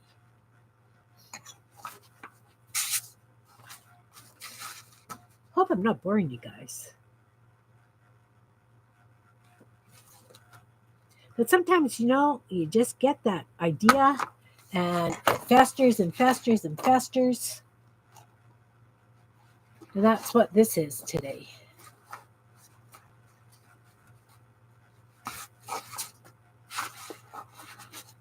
Yeah, my kids think I have enough art supplies.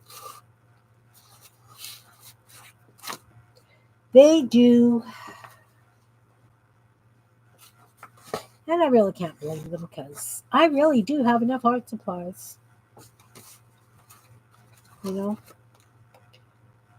They could restock some of my paints or whatever, but they don't know what colors I need and the paints that I like.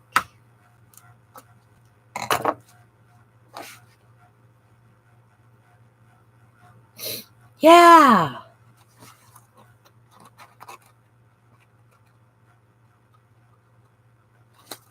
Or even bring me back like a post, something from an art supply store or something that somebody local made, something little. Like it doesn't have to be fancy. Bring me a keychain. Bring me a bookmark.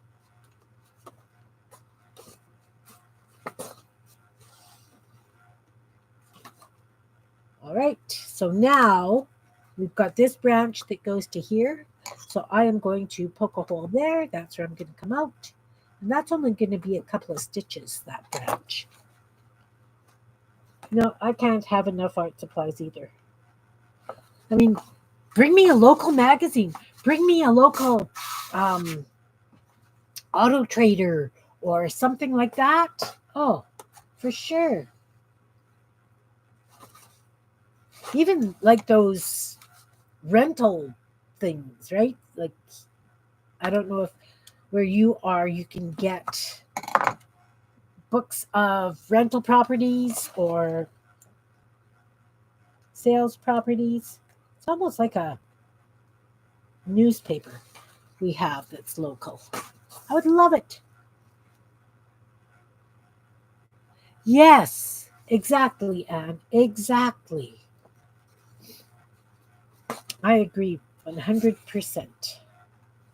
Okay, so this one, I am going to do one stitch down here, another stitch to there, and then I will go back down and work on this thick, chunky branch thing there.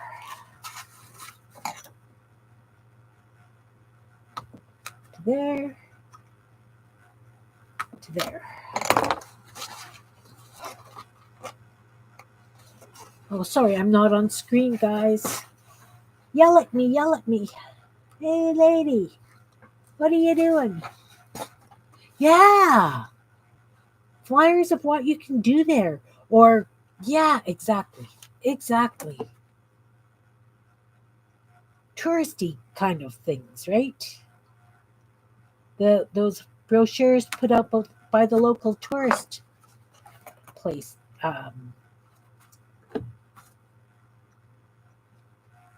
committees. It's not a committee. Tourism departments.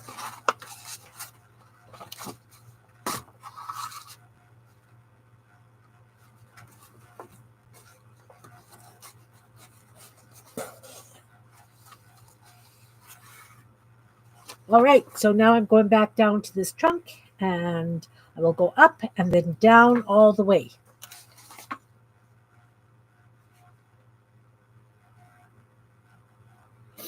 Trip with daughter-in-law, 2 grandkids, souvenir shops. They always went for the picture. What a great idea. That is an absolutely great idea. Okay, let's put this way. So I'm going to come out here, go in there.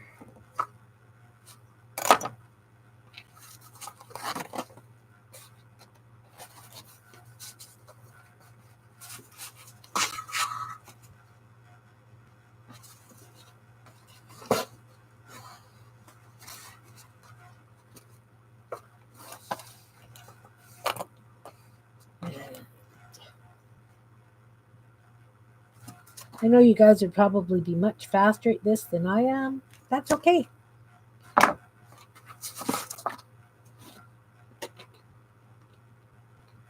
been a long time since I've done lots of hand stitching. Well, I guess I can't say that because when I was doing those lovely tassels that our Janet Nash was doing.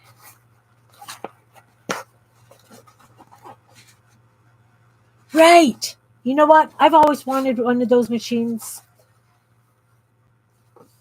In fact, I wanted to put some of my art in one of those machines. The thing is, by the time I got the packaging and sent it to them, I would be paying them for selling my work. Not that I'm up to, selling my stuff. I just, you know how it is, guys.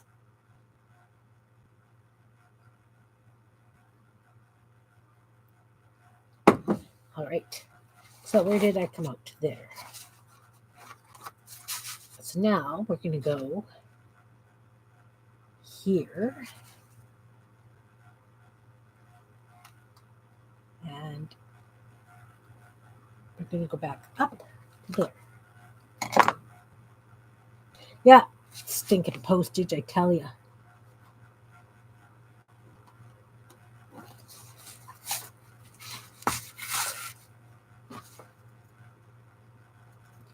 It is crazy. Postage is absolutely crazy.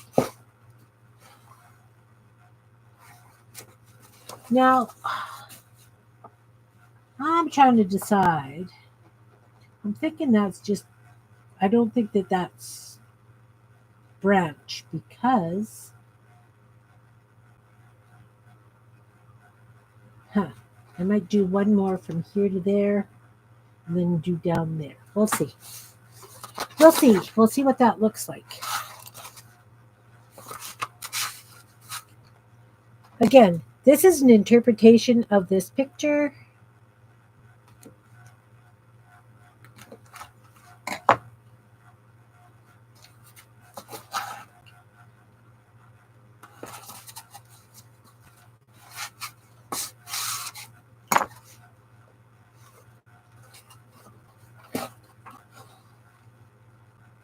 Okay, so now I'm going to come down and do the trunk.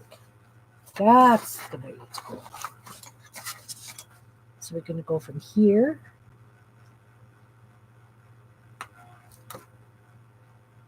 to there.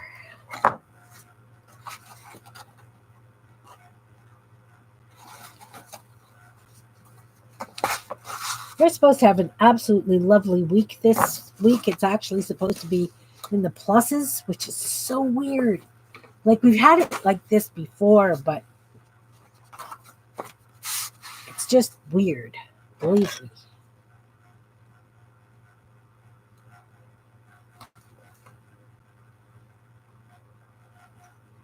It's going to go to there.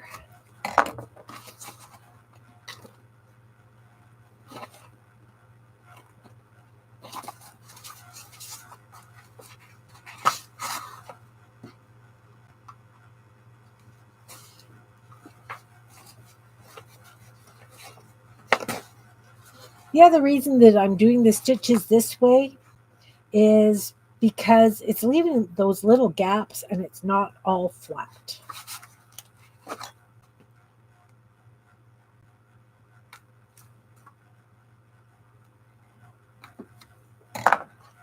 If that makes sense.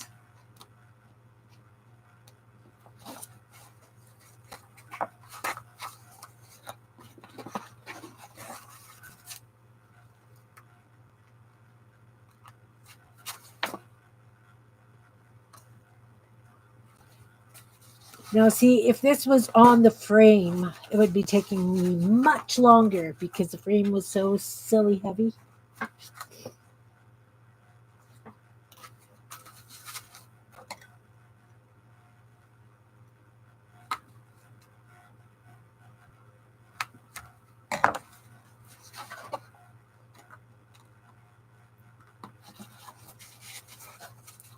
I will show this to you again in just a moment.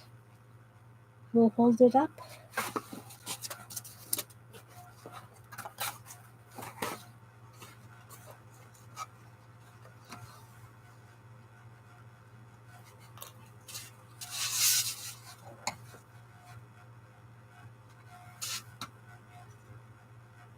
So I'll do this stitch.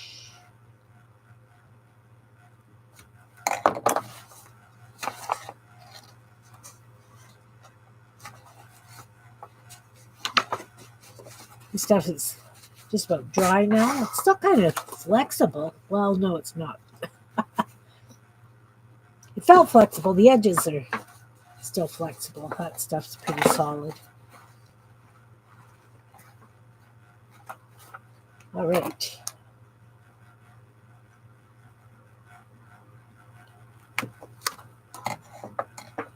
So it's going to come out here. Ouch.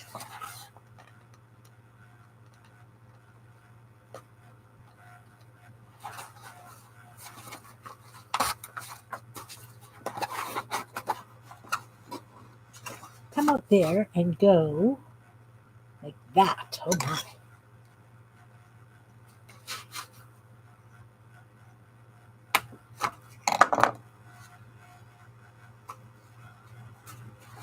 Anybody been working on fun stuff this weekend?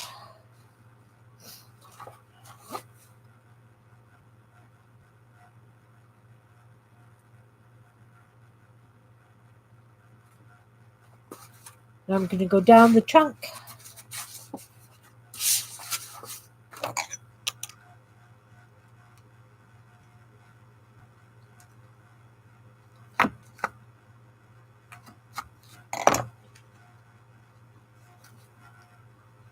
Oh, thanks.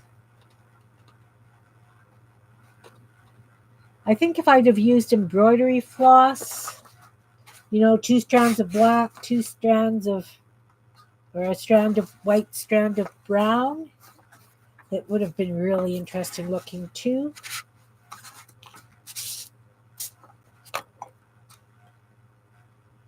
But then you have to futz with doing all the colors. Oh, paper dolls? Lovely. Lovely, lovely. When I did my 100 subscriber giveaway, Miriam had won, and I sent her a package. And she never did receive the package. For whatever reason, she didn't receive the package. So I sent her a bunch of stuff digitally, like through email and things. The orange and blue quilt, nice. I can't wait to see that finished. Knitting and working on junk journal, January, nice. Sherry, I started that, and I've been carried away with other things. I have to stop starting new projects. So anyway, I sent Miriam the package. She never got it. And that was February of last year. So I felt bad. So I sent her a whole bunch of Kimbits digitally, like so that she could use them. And she did. She used them and she thanked me. Well, Friday, Ron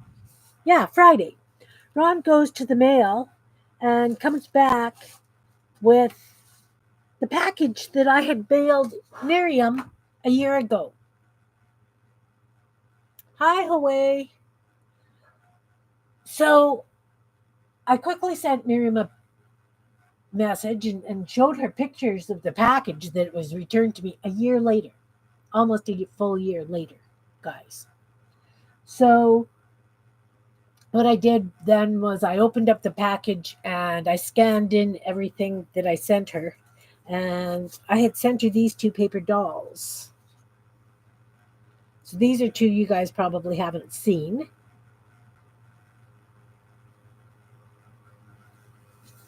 So it's Daphne and Molly. But it took a year for them to send that back to me. Absolutely ludicrous. With capital ludicrous. So, yeah, got those paper dolls back, and I'm thinking, oh, I want to make paper dolls now. But I figured you guys were tired of Kimbits. So I figured we would play something different. Oh, thank you, Janet. So we're playing this today. Because we can't just keep hacking up little bits of paper. Right? Right.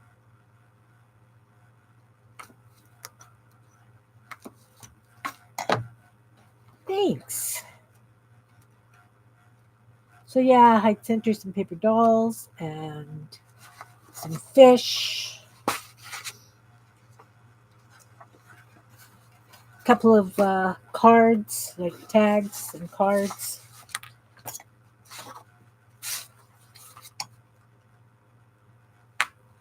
But I was very, very disappointed, I'll be honest with you.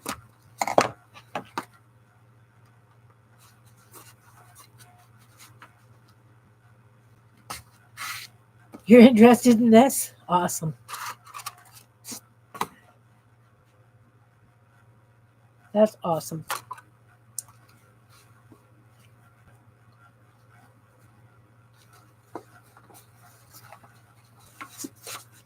A lot of the paintings or the artwork that you get at thrift stores are just prints on cardboard. But because this was actually a stretched piece, I figured we could use it to play this silly game.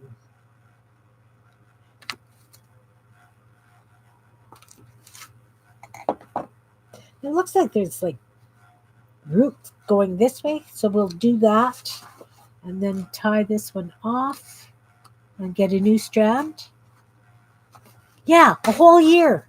I just figured it had gone missing because, let's face it, that's going to Israel, right? Who knows where it could have got lost.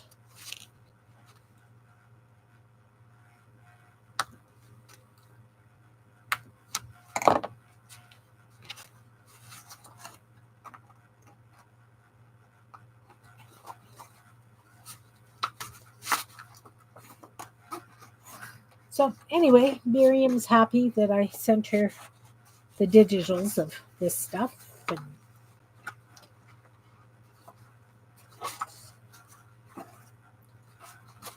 I've got these ladies back, so they're going to go in the momism book, maybe. Maybe. Okay, so this one I am not going to tie off because it's going to be a big knot right on top of the frame if that's what I decide to do. So maybe I'm just going to tie it loosely. Hey, nice to see you, Stacy May. I am decorating a cheap painting thing. It's one of those ones that like you would get from Walmart or Dollarama. So it's a stretched canvas, and it's definitely canvas because it frays like canvas. It was on a deep frame, and so I am redoing it my way. So right now I am just stitching the tree with this funky yarn wool stuff.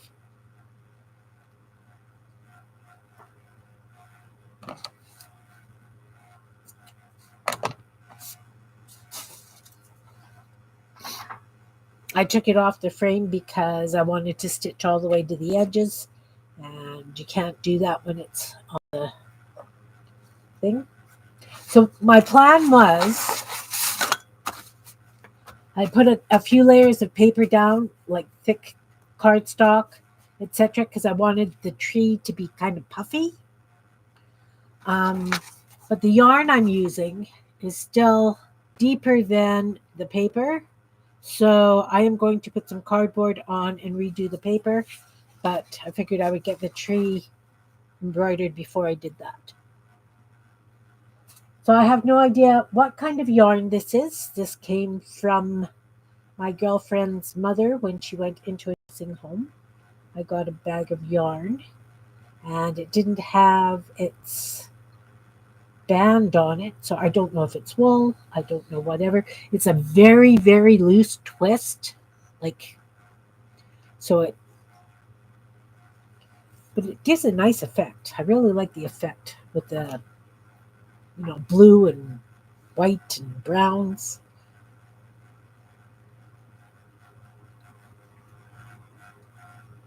It would make a great journal cover. We were just talking about that. I have another one.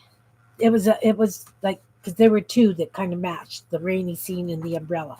So I'm gonna punch up the umbrella. I'm gonna punch up the dress. I'm not gonna do anything with her legs.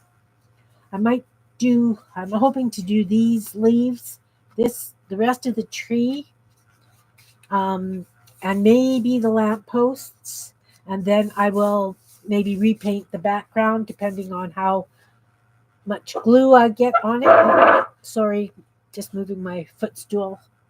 How much paint or glue stuff I get on the background. And then the sides, I am definitely going to paint black. But we were just talking about using it as a journal cover. Problem is, it's pretty darn big. I think the thing was 12 by 12 or 16 by 16. What is that? Okay, it's 12 by 12 square. So if I was to do a journal cover, she would be on the back. She wouldn't be on the front.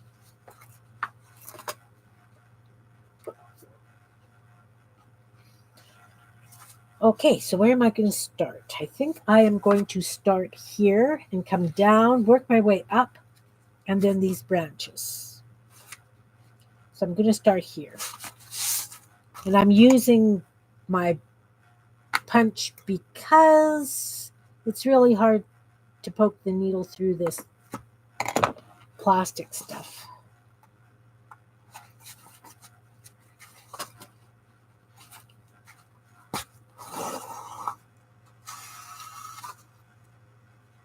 So I am just doing like a running stitch, staggering them.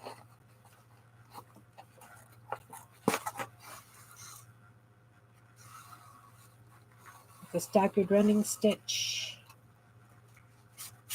gives it the texture of the bark. Not too happy with the way this is like right up and down, but you know what?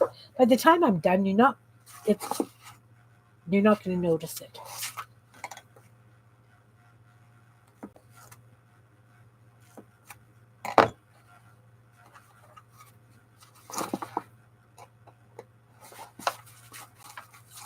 So I picked my stuff up from the pharmacy yesterday because I had it there for sale.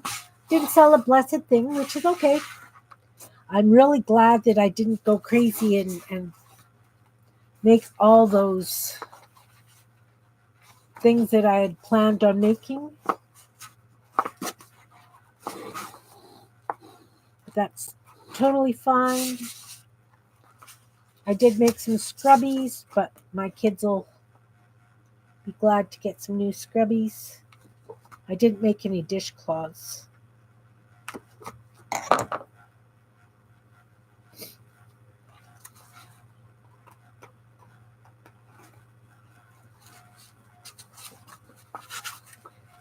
Took a couple of those little chests of drawers Ron does.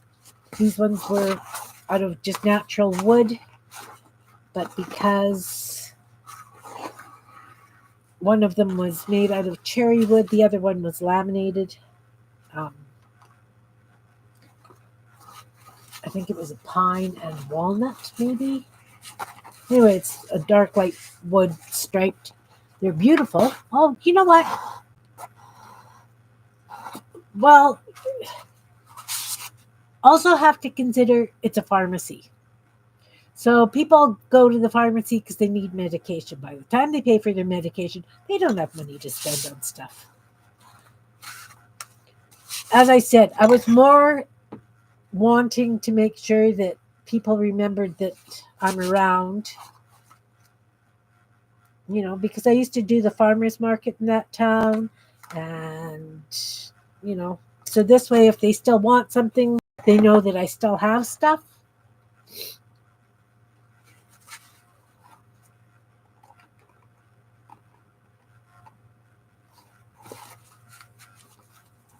If you know what I mean.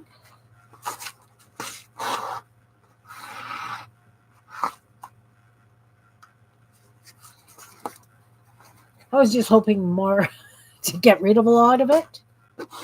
Because I thought I'd got rid of the majority of my inventory. Well, I did get rid of the majority of my inventory to that group that was working with low-income families.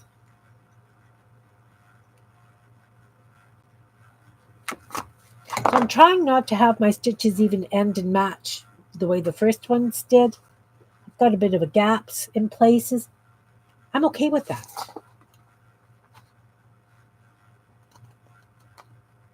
I can come back in and do maybe some French knots, maybe put a bead in now and then. Haven't quite decided, just to the extent that I want to embellish this.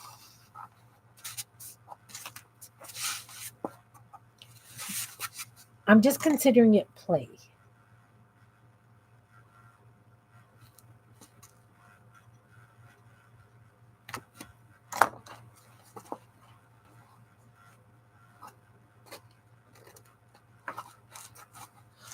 Bye, Marguerite. Have a great day.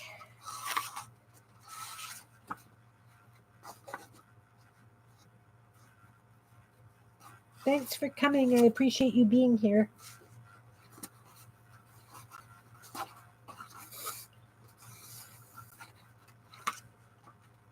Okay, so I'm just going to do one little angle stitch, not all the way to the bottom of that one.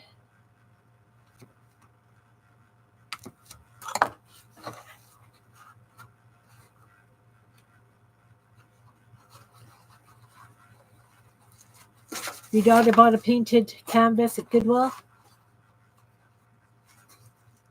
Yeah. Yeah. See? The reason I took it off the frame is because, like I say, this was a cheap one. So it's got the pressboard frame, and it's thick. Like it's thick and it's heavy.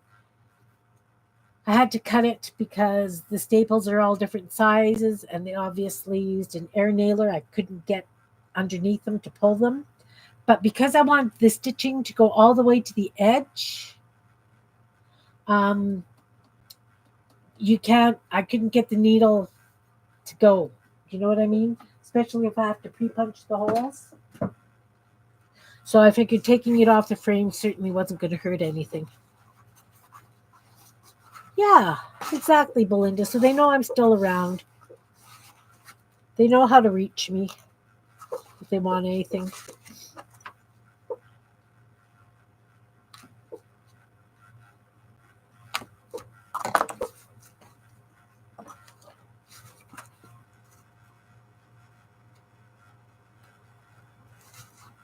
So yeah, there were like a lot of little wooden painted boxes and things. It's okay. It's quite all right.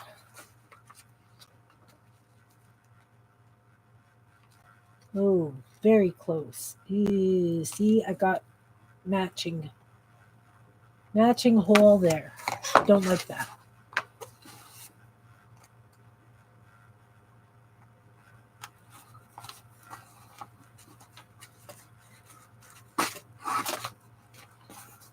It would be great for a journal cover. But as I said, this one, because it's 12 by 12, if I had a smaller one so that I had something that would be interesting on the front, like she would be a lovely focal point on the front. So, I mean, I don't know. You know what? This could just be a waste of time, or this could turn out into something really fun.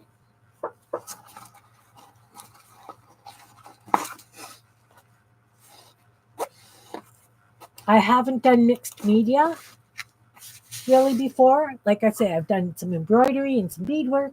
I have done some kind of like quilted stuff and put it on, but I haven't done a combination because I wasn't doing mixed media when I was doing that kind of thing. And as I say, my girlfriend gave it to me because she figured that I would just paint over it.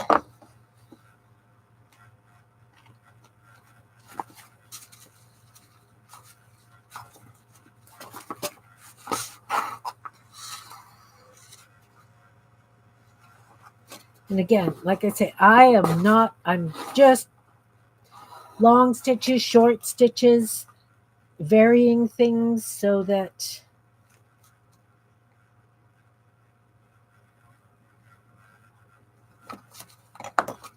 I can, it looks like bark that way. It's not all even. Learning experience, exactly. And two, like you're saying, that would make a great journal cover. So maybe you want to do it. Your daughter did one for her dorm room in very, quite similar stitching and things. This is just hopefully to inspire you guys to try some fun stuff too. Because really, what if we just took one and collaged the whole thing, right? Like, I've got the texture for the leaves. I could have taken some flat paper and done bark and things. We could do a collage on top of this. This is just,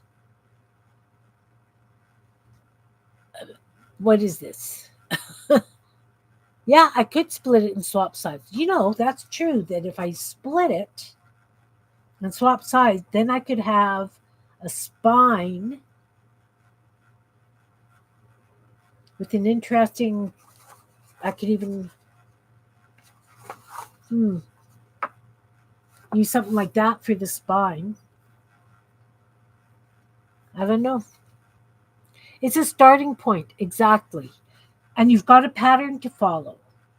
So if you're learning to embroider and you want to learn fancy stitches, you could do these in all different stitches. If you want to collage, perfect. If you want to just paint over it, perfect. It's play. We're just playing. We are just playing and visiting. She is very striking. That's why I said I'd like to do the umbrella and I'd like to do her dress. Maybe I'm just going to embroider it. I was hoping to raise it a little bit. So maybe what I will do is I will put a piece of felt down and then embroider over it, so the felt would give it that little bit of an extra puff. And then just embroider her dress. Not do anything with her legs. Metallic paint would look lovely as well. It really would.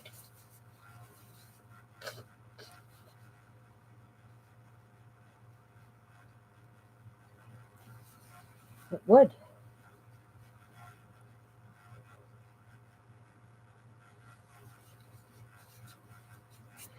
The only thing is that it's got that nice drizzly, misty feeling, the picture. If you like that. I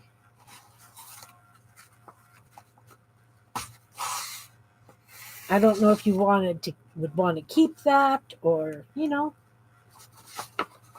I didn't want to keep that nice drizzly.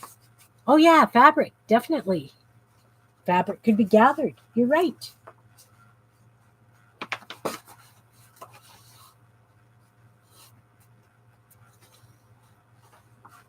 What I want to do is like those flowers, those fantastic flowers that Jean and I did. I said I wanted to do it on a canvas, but quilted and embroidered and beaded instead of doodled. That I would use threads and stuff for doodling. There.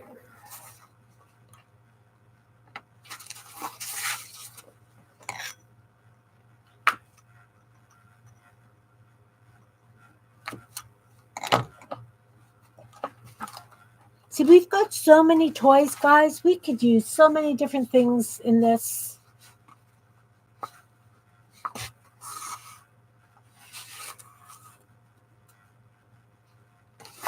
I had thought of using crochet cotton to do the trunk, embroidery floss, so many different things I could use. And they would all work fantastic, and they would all give a different effect.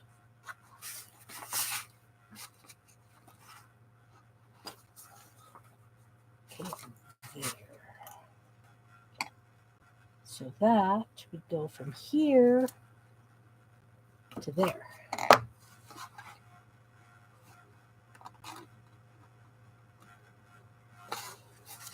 No rules. Nope, no rules.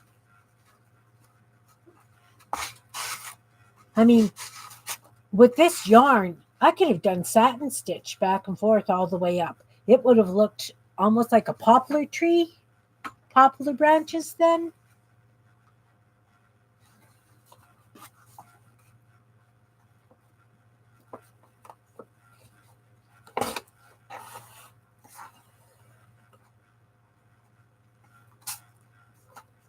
I have to admit, I am really liking the way that this bark is looking.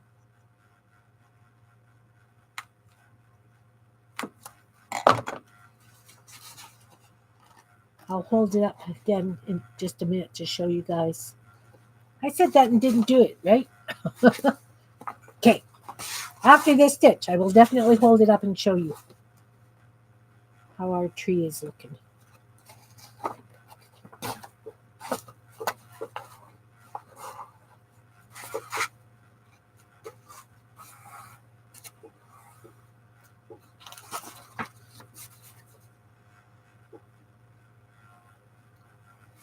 Not a big fan of this big long stitch here, all the white. So I might just do a little stitch over it just to break up that white line. In fact, let's do that right now. Let's do that right now because I'm right there. So I'm going to go from there to there. Now let's see if I can find that on the back.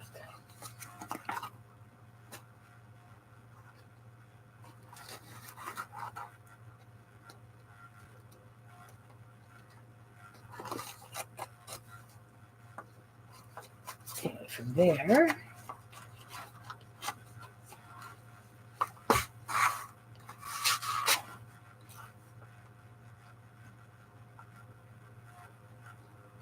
I don't know where I put that other hole.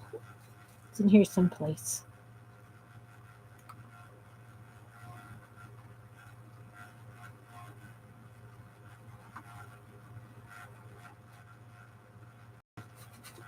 There, found it. Magic.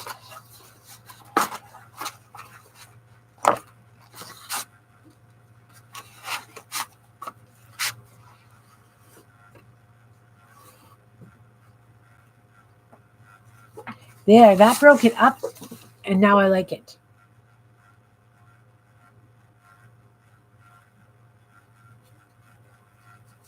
Oh, yeah. Could put a Goonie bird. Could definitely do a little Goonie bird down here somewhere. Or here, peeking out from behind the tree.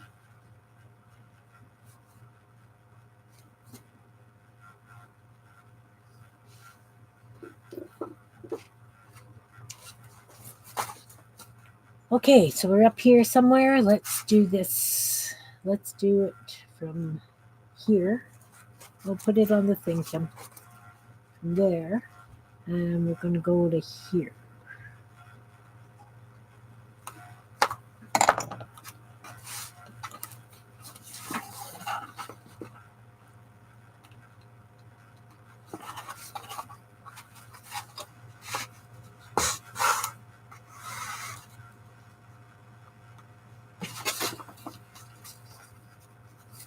I'm liking it.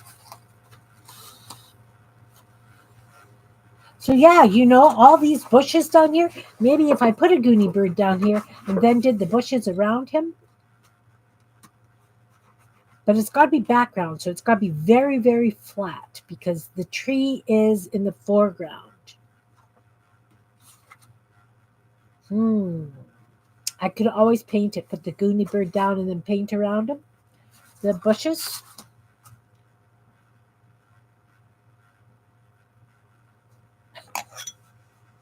Oh, are you gurring in? Please don't gur. To there. There's a little way of the branch here, and again, that would be going right across the frame.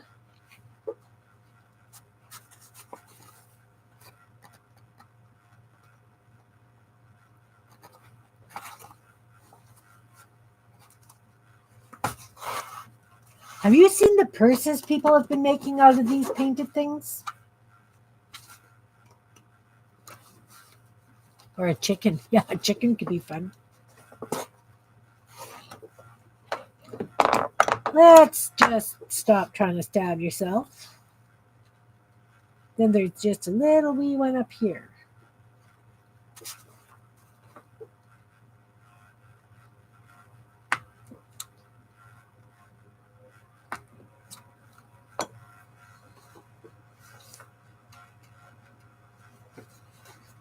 Or a chicken. You know what? I just might have to paint a chicken or a Goonie bird. Because if I try and collage one, I think it could be too thick. Although, wait.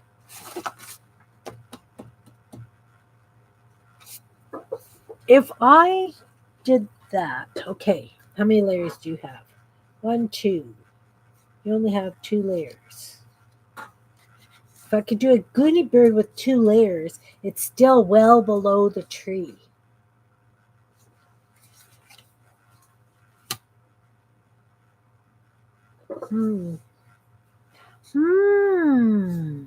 Maybe.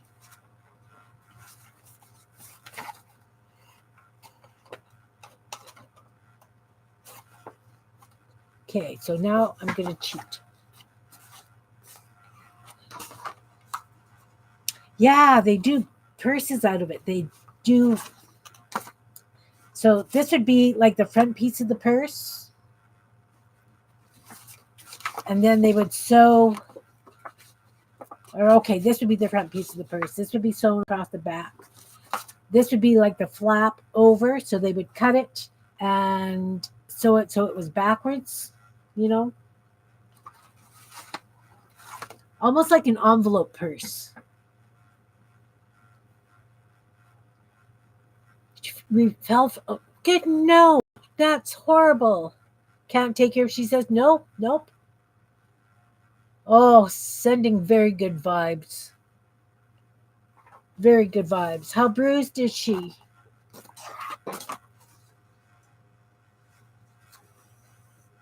Because I know that they bruise so easy from those falls.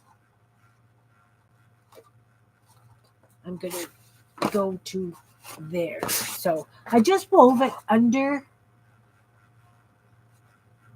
Not doing any knots because it's on, if I put it back in the frame.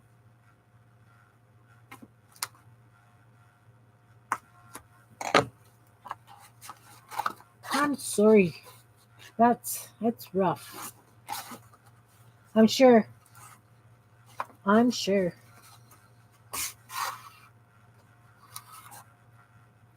My sister's mother-in-law was very much the same way. She had a life, like one of those buttons to phone EMTs and whatever.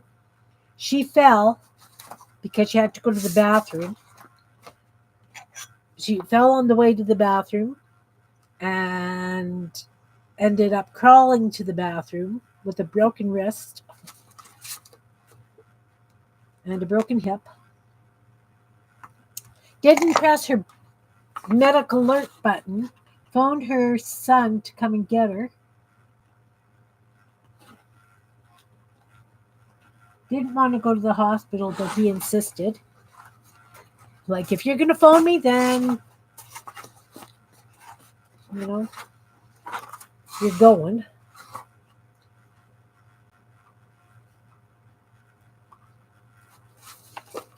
But think about it, ladies. Really, though, think about it. Would you want to be taken to the hospital every time you fell? I don't know. Okay, so now I'm going to go all the way down the trunk from here. So we're going to come out over here and go in there.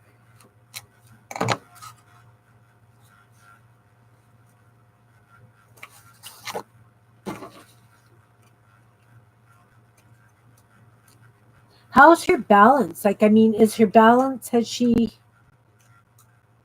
okay balance-wise?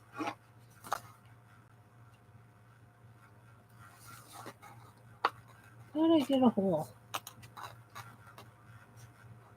That's where I'm coming out. That's where I'm coming out.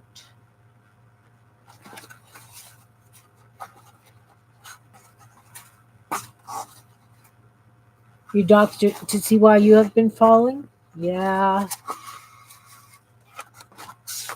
I'm sorry. I'm sorry that you guys are falling. I'm sorry your mom fell.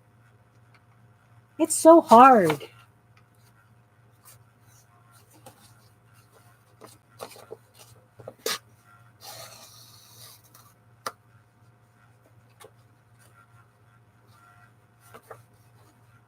It really is hard.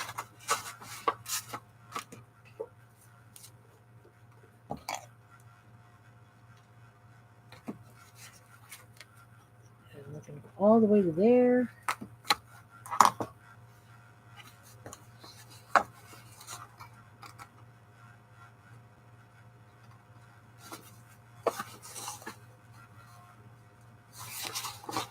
Okay. There it is.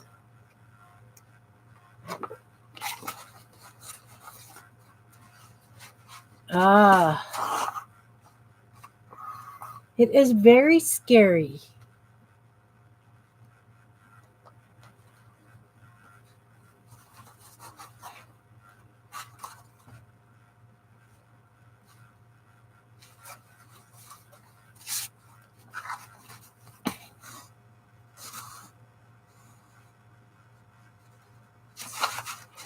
Okay, so now we're getting those big long whites again.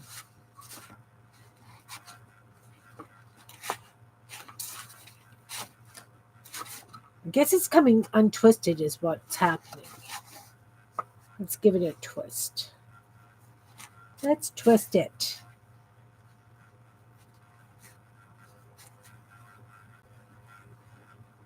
Oh, that is scary, Jan. Like,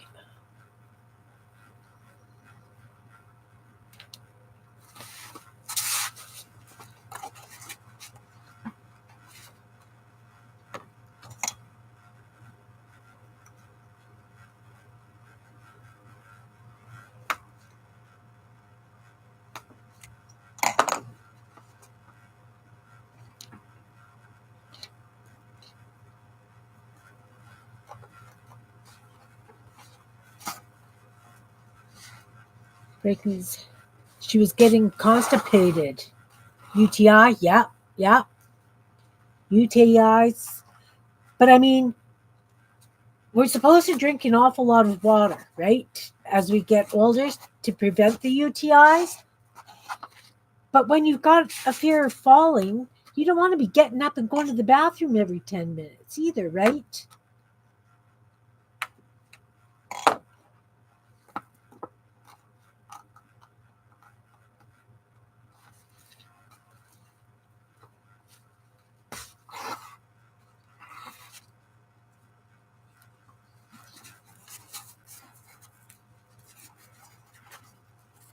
So many things to be aware of.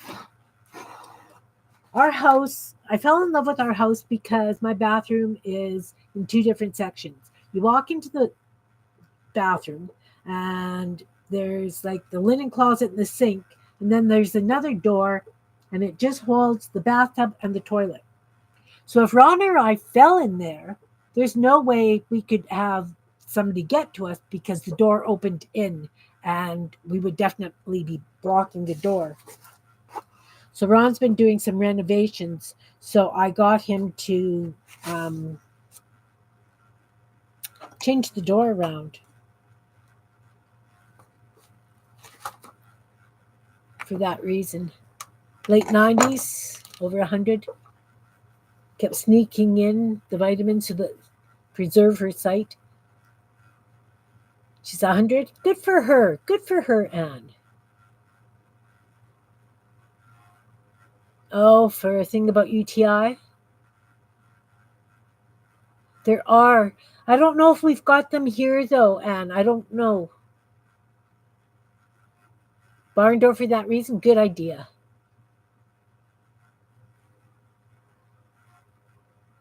Your mother-in-law lived to be 103? That's awesome. That's absolutely awesome.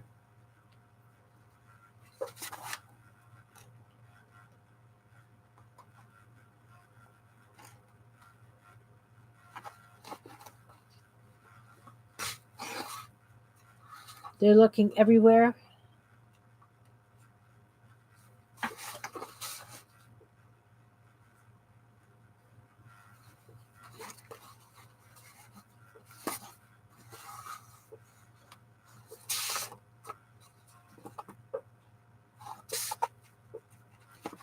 Yep, this getting old is not for sissies, right?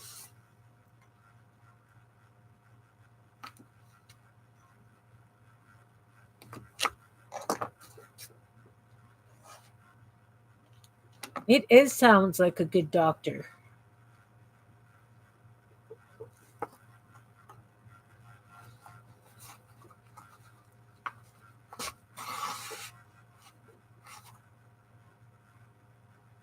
Not at all? Belinda, what?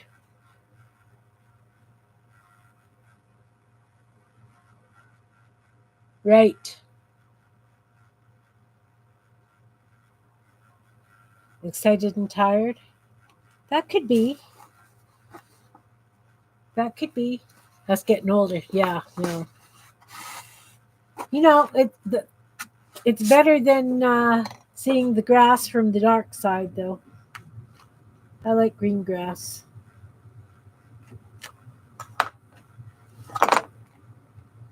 Or snow.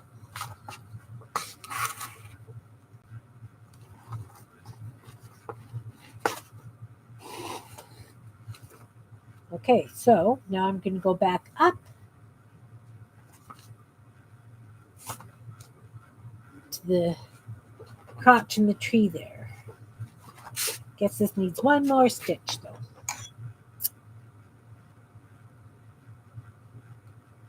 There. There. Yeah, see, the white gets bigger when it comes untwisted. So I guess I just have to keep twisting this. Oh, that's brutal, Janet. Is that because, too, you didn't know? Like, was it dark and it was unfamiliar to you?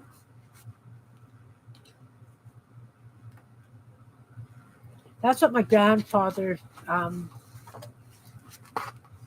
he used to rotate 6 months at each kid's house, stayed with each of his children for 6 months at a time. So he fell going to the bathroom in one of the kids' places because he forgot where he was. Well, he didn't forget, but you know what I mean. It wasn't his familiar space.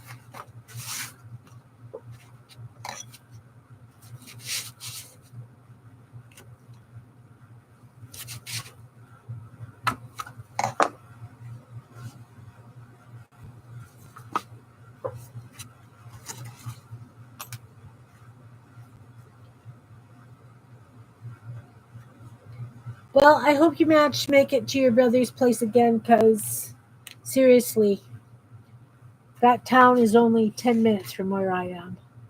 So it'd be lovely to come visit. I'd go visit you.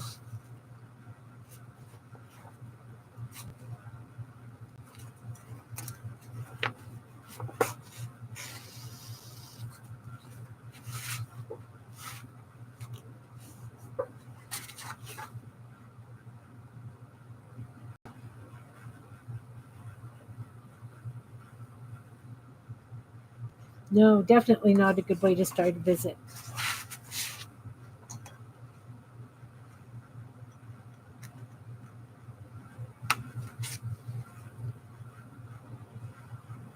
But you didn't break anything, Janet, did you, when you fell?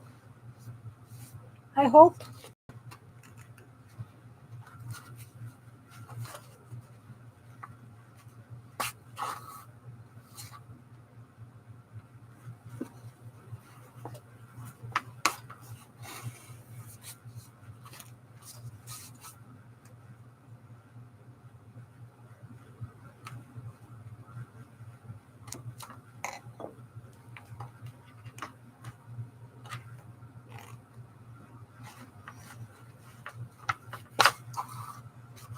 My mother-in-law had a fall in her yard. She was out watering her garden and she fell. And of course, she didn't have her cell phone or her um, alert button with her, but she knew that Ron's brother was coming over to visit sometime that afternoon. So she just lay there with the hose running. She was sopping wet. Her neighbors were out in the yard, but she didn't like the neighbors, so she didn't call out to them. Lay there in the the way she looked at it, she says, well, at least I had something to drink. Something about stubborn old ladies, guys. Which one of us is going to be like that?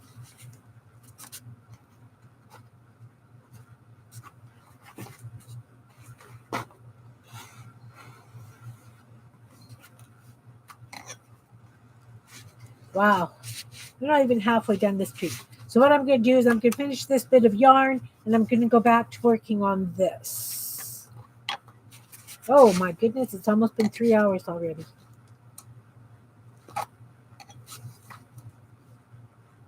And I don't feel like I've really gotten anywhere.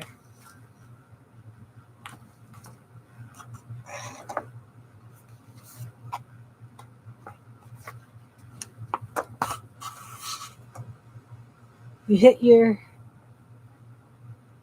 Oh, and you hit your head? Oh no. Lady you knew was in her 90s, still active, fell on concrete and split her head open. She couldn't go to hospital and she did her hair and changed out of her house dress. Oh yeah. Got bedside commode for your father-in-law had before passing.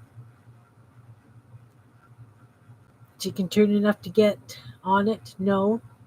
No BM since Thursday. Oh dear.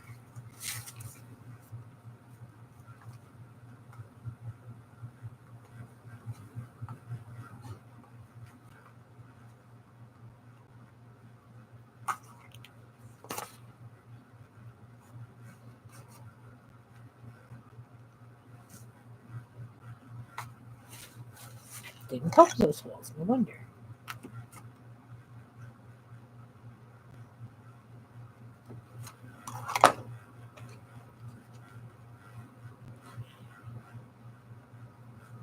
This goes to there.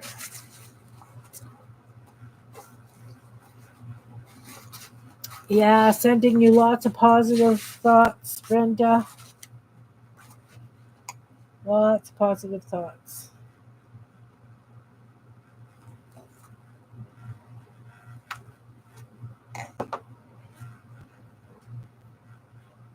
Yeah, don't leave the house without lipstick.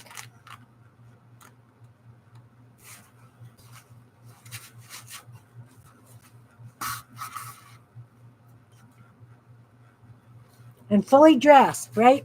Fully dressed in nice clothing.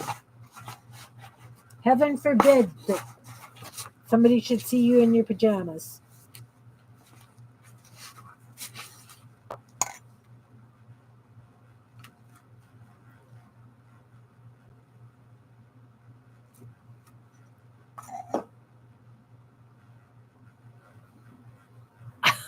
I wouldn't wear a hearing aid because it would make her look old.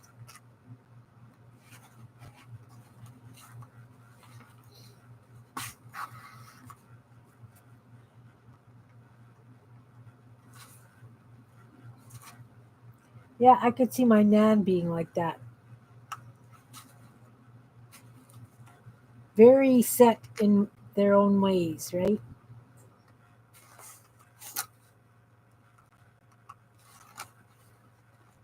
All right. So I'm up to that crotch in the tree again.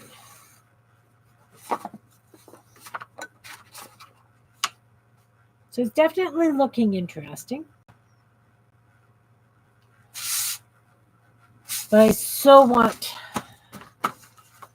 these trees to be big and puffy.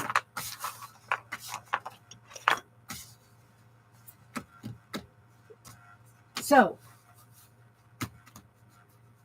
I think I need a piece of cardboard, like thick cardboard. What have I got? What have I got handy? I should have thick cardboard handy. Let's go around the corner. Go around the corner and grab some of this. It's not that thick though. Why don't I have thick cardboard, guys? Like a cardboard box. This is crazy. Oh, there we go. I found some.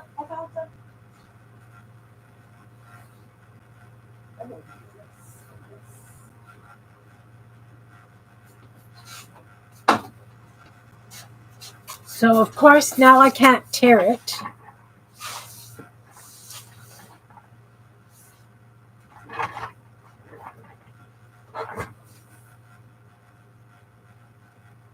Brushing your hair in the car, not good. She told me that her husband sat her down and told her there was something that he had to tell her. It had been weighing on his mind for several years. They were both 90. Thought he was going to tell me he had a girlfriend. Now that is positive thinking.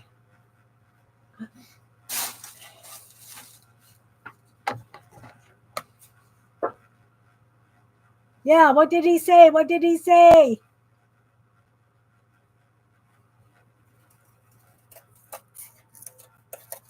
Okay, gonna wobble cut some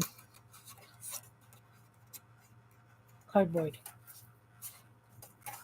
Oh, want to move back to the home state? That's awesome.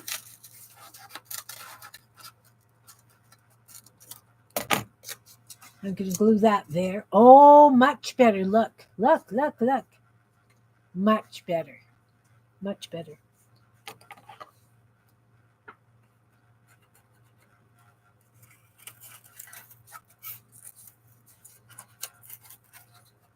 My aunt,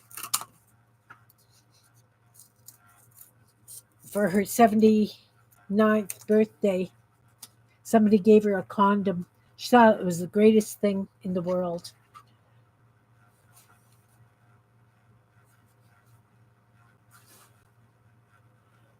Reminiscing is a cool thing.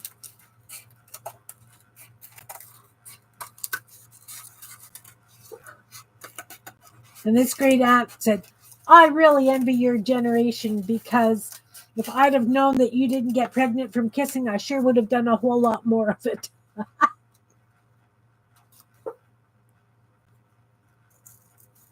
She lived to be over 100 as well.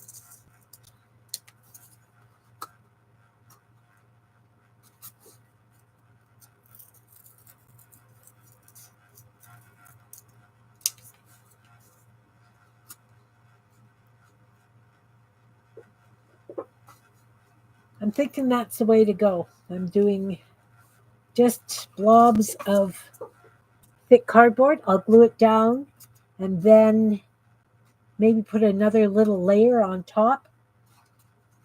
Again, go with the green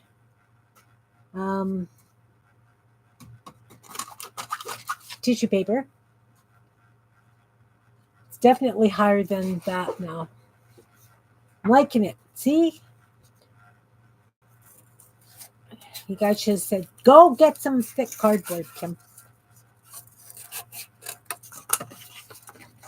This is hard to wobble cut. My hand is not liking this.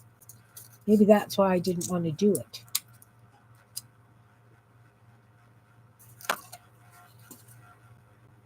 $19.95. Broke your back. Fell about a year ago. Oh. You were rescanned 2 weeks ago.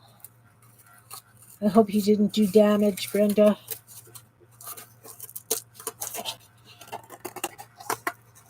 That isn't fun. Hope you're feeling okay, Brenda.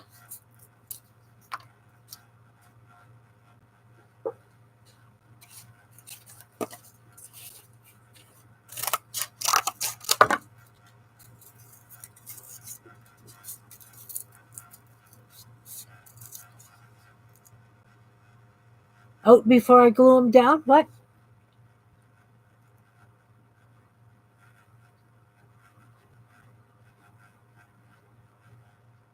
Exactly.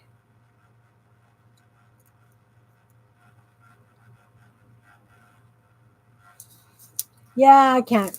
Some days I have type and ease issues also.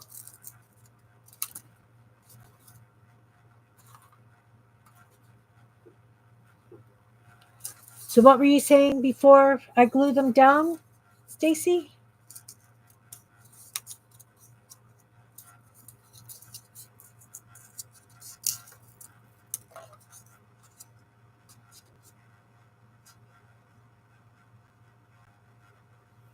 Oh, yeah.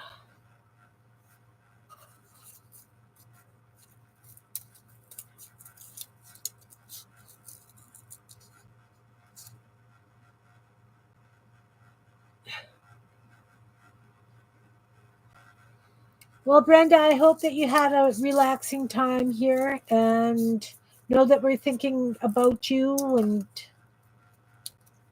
sticking your daughter on her could be a very good thing.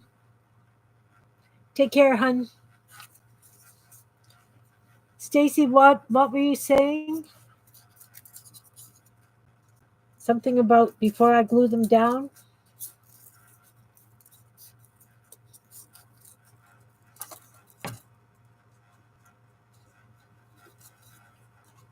See, that's more what I was thinking of. Much bigger. Much bigger.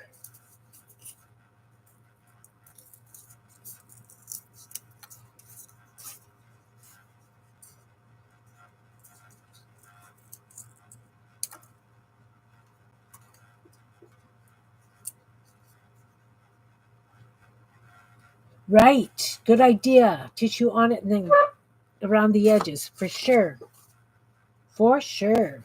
Great idea, Stacy. Thank you.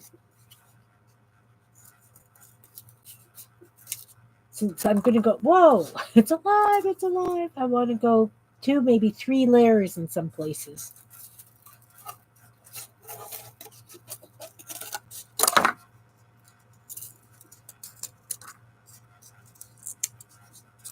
Just definitely need it to be higher than these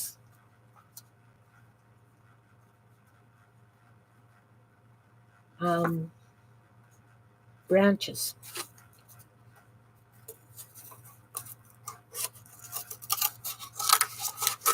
Ah,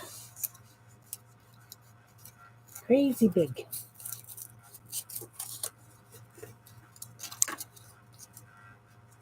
Definitely should have done this first.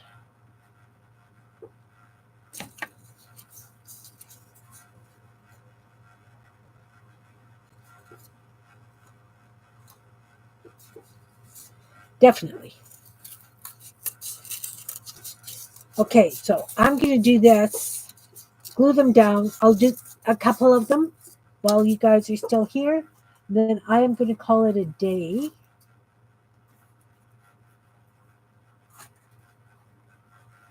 I'll do a couple and put them down, put the tissue on,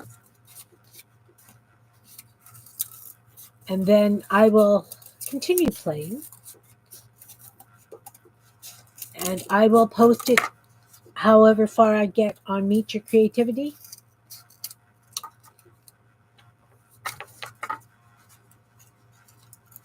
Maybe like that. Oh, yes, like that. Put the heavy on that corner.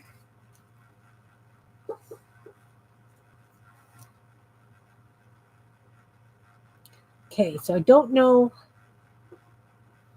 which ones I want to have extra layers on, if that makes sense.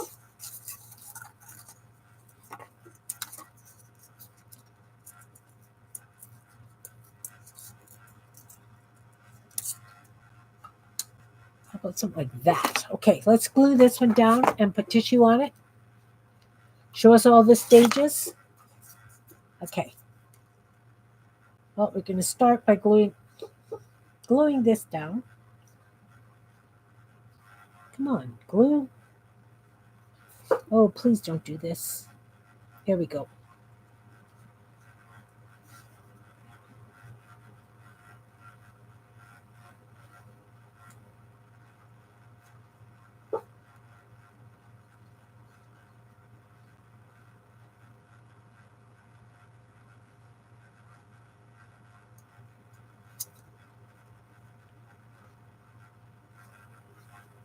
So I'll glue these all together first,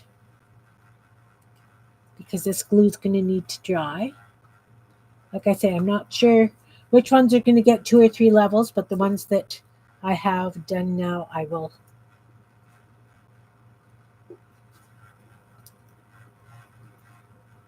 Please, double, please.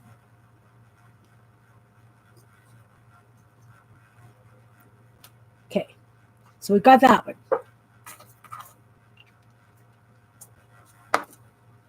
So I am going to take this. Look, glue snot. boogers. Sorry. I got this brush. Yeah, it's a little bit hard because I didn't have to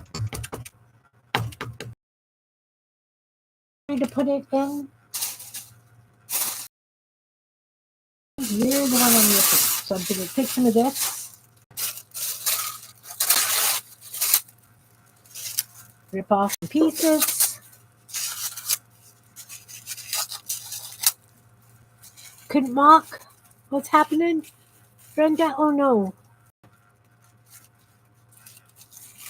Oh, yeah. Okay, so I've got 3 layers of that thick cardboard. I'm going to put some glue on it. You know what? I'm going to have to use a different brush and throw this in a bucket of water. Bear with me a second, guys. This brush is ugly. That's what I get for not having a glass of water with me. And my cups are full of muck water.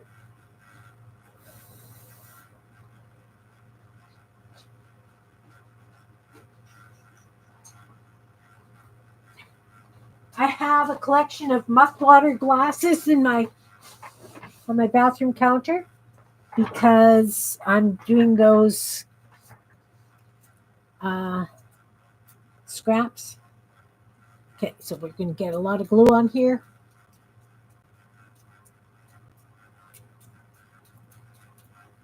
And we're going to start layering some tissue paper. I'm just kind of patting it down and poking it.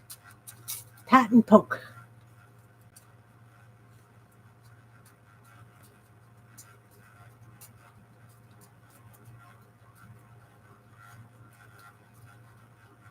And we'll add a little bit more glue because we've got edges.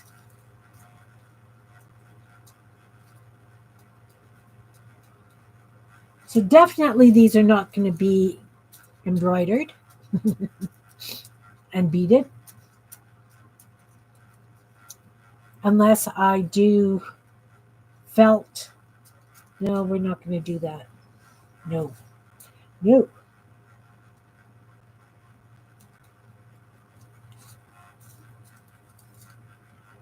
This is almost like a lettuce green, isn't it? Of course, I'm going to come over it and sponge some lighter colors on. We'll get that looking more leafy-ish. You lost me? Who did you lose?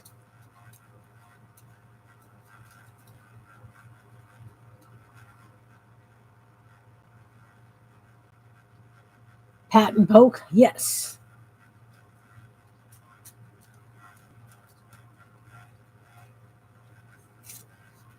I am just covering this with random because I'm trying to disguise the edges a little bit.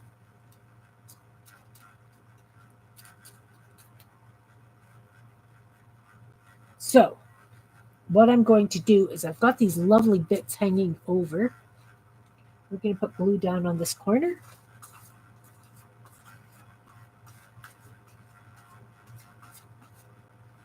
Let's not glue the yarn.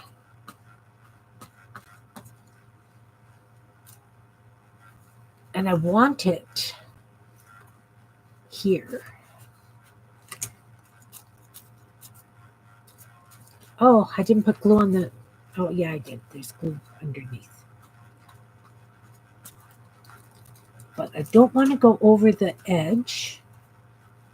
So it's got to be right there. Right there.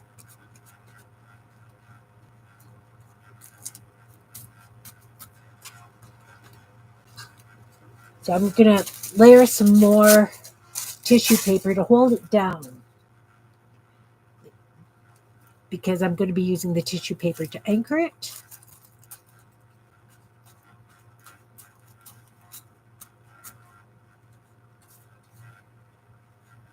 Trying not to get any on my yarn.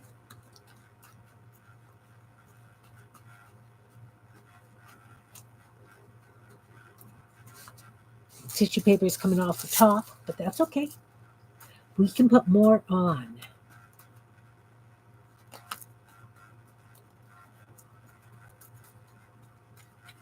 Again, this would be so much nicer if I'd have quilted it, but you can't quilt everything, Kim.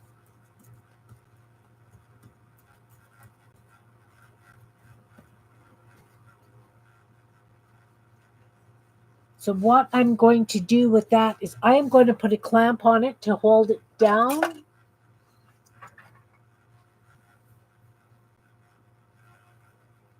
All kinds of language came from the kitchen. I've hit a strange key.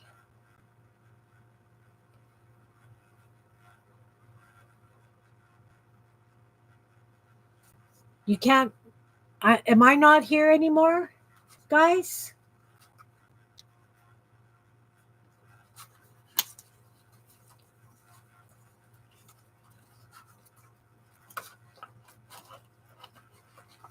Okay, so I've got the clamp on that. That's going to hold that tight.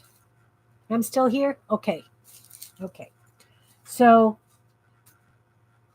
I've put a whole bunch of tissue paper on. It's really saturated with glue. I'm going to trim off the stuff that's over the sides because I don't want it glued over the sides. I'll be adding more to this edge.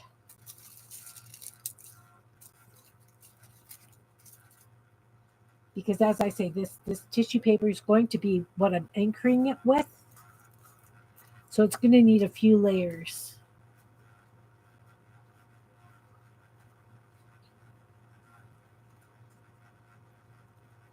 And I'm trying very hard not to get it glue on the yarn. But you know what? I guess if I do, that's okay. I've got some straight edges happening.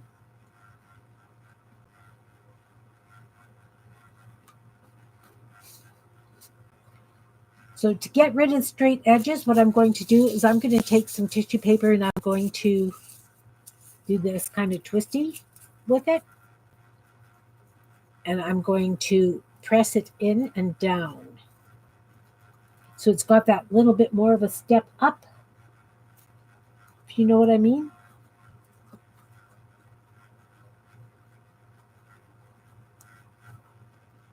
So again, it's got a little bit different height, lots of texture.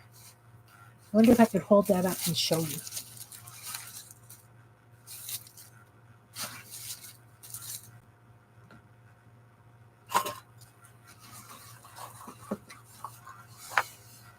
You see where I took this tissue paper and I twisted it so that it's got the step up and a little bit more texture. It's got another kind of step up to it.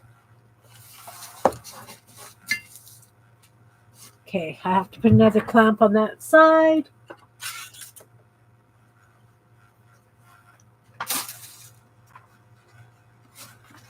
On this edge because it doesn't look like it's holding nicely. Yeah, more dimension. More dimension. So then I would do the same thing with all of these. And like I say, I don't know if I'm going to have 3 layers like this one or if I am going to have 2 layers. But this is pretty much going to be my next step, is doing this and getting these pieces down. For the umbrella, I am going to cut a piece of felt and put it here. And then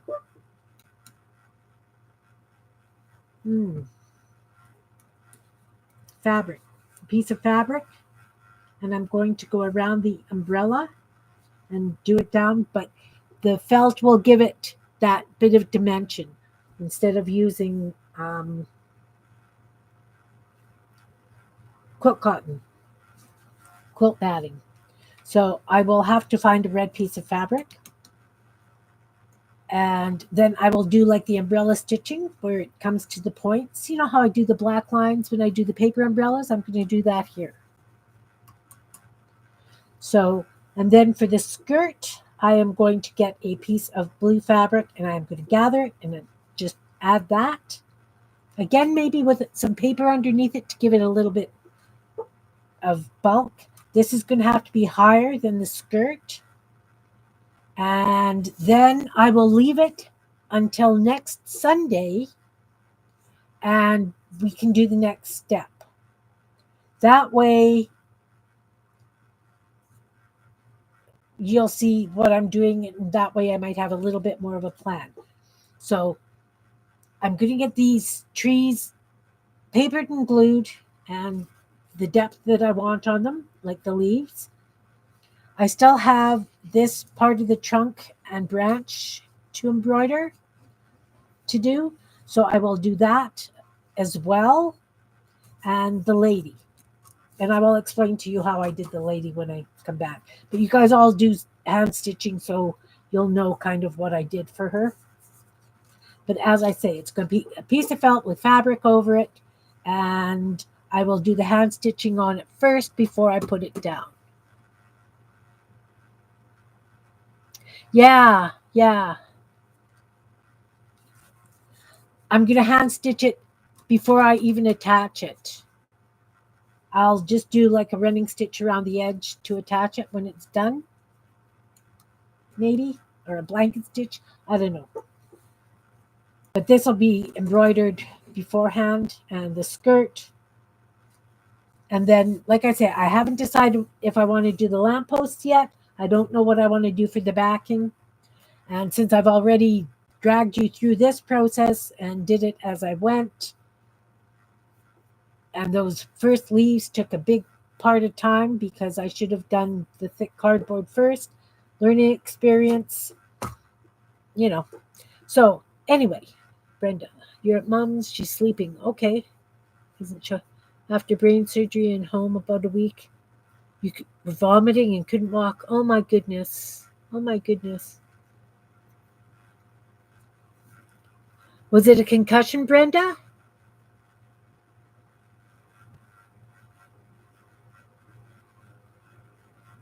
Oh, Fun Foam would work as well. I have both. I've never stitched through Fun Foam.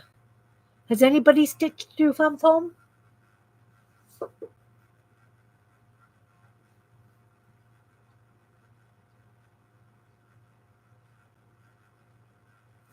And I think, too, with the umbrella, if I use fabric and stitching, I could come back in and use a bit of paint for highlight as well. Dressed you in rubber duck PJ pants, tie-dyed shirt and shoes that didn't match. Semi-conscious. They did get you to the ER. They did. That's the important thing. Oh, you've stitched through Fun Foam, Janet, and it's easy? Okay. I've got both. I don't know what I want to do. See, if I use the Fun Foam, that's even thicker than the felt, right? And have you quilted with it? Like, have you used it as the inside for quilting? This is what I'm thinking. That because if I'm doing the stitching, that would be where the spokes of the umbrella are. So it's pulled in like a quilting stitch, right? Because the fabric around the umbrella is rounded. This could take a little bit of play. But anyway, as I say, I'm going to get this part of the tree done, the lady done. 10 and 8 picked up.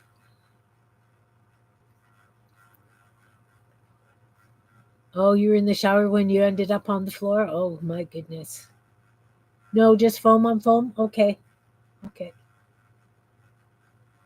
Yeah, I'm sure the ER has seen worse. You're right, Anne. I'm sure they have. Okay. It's been 3 hours, guys. I really appreciate you guys being here through this journey. It will continue, but I'm not going to go any farther than I said.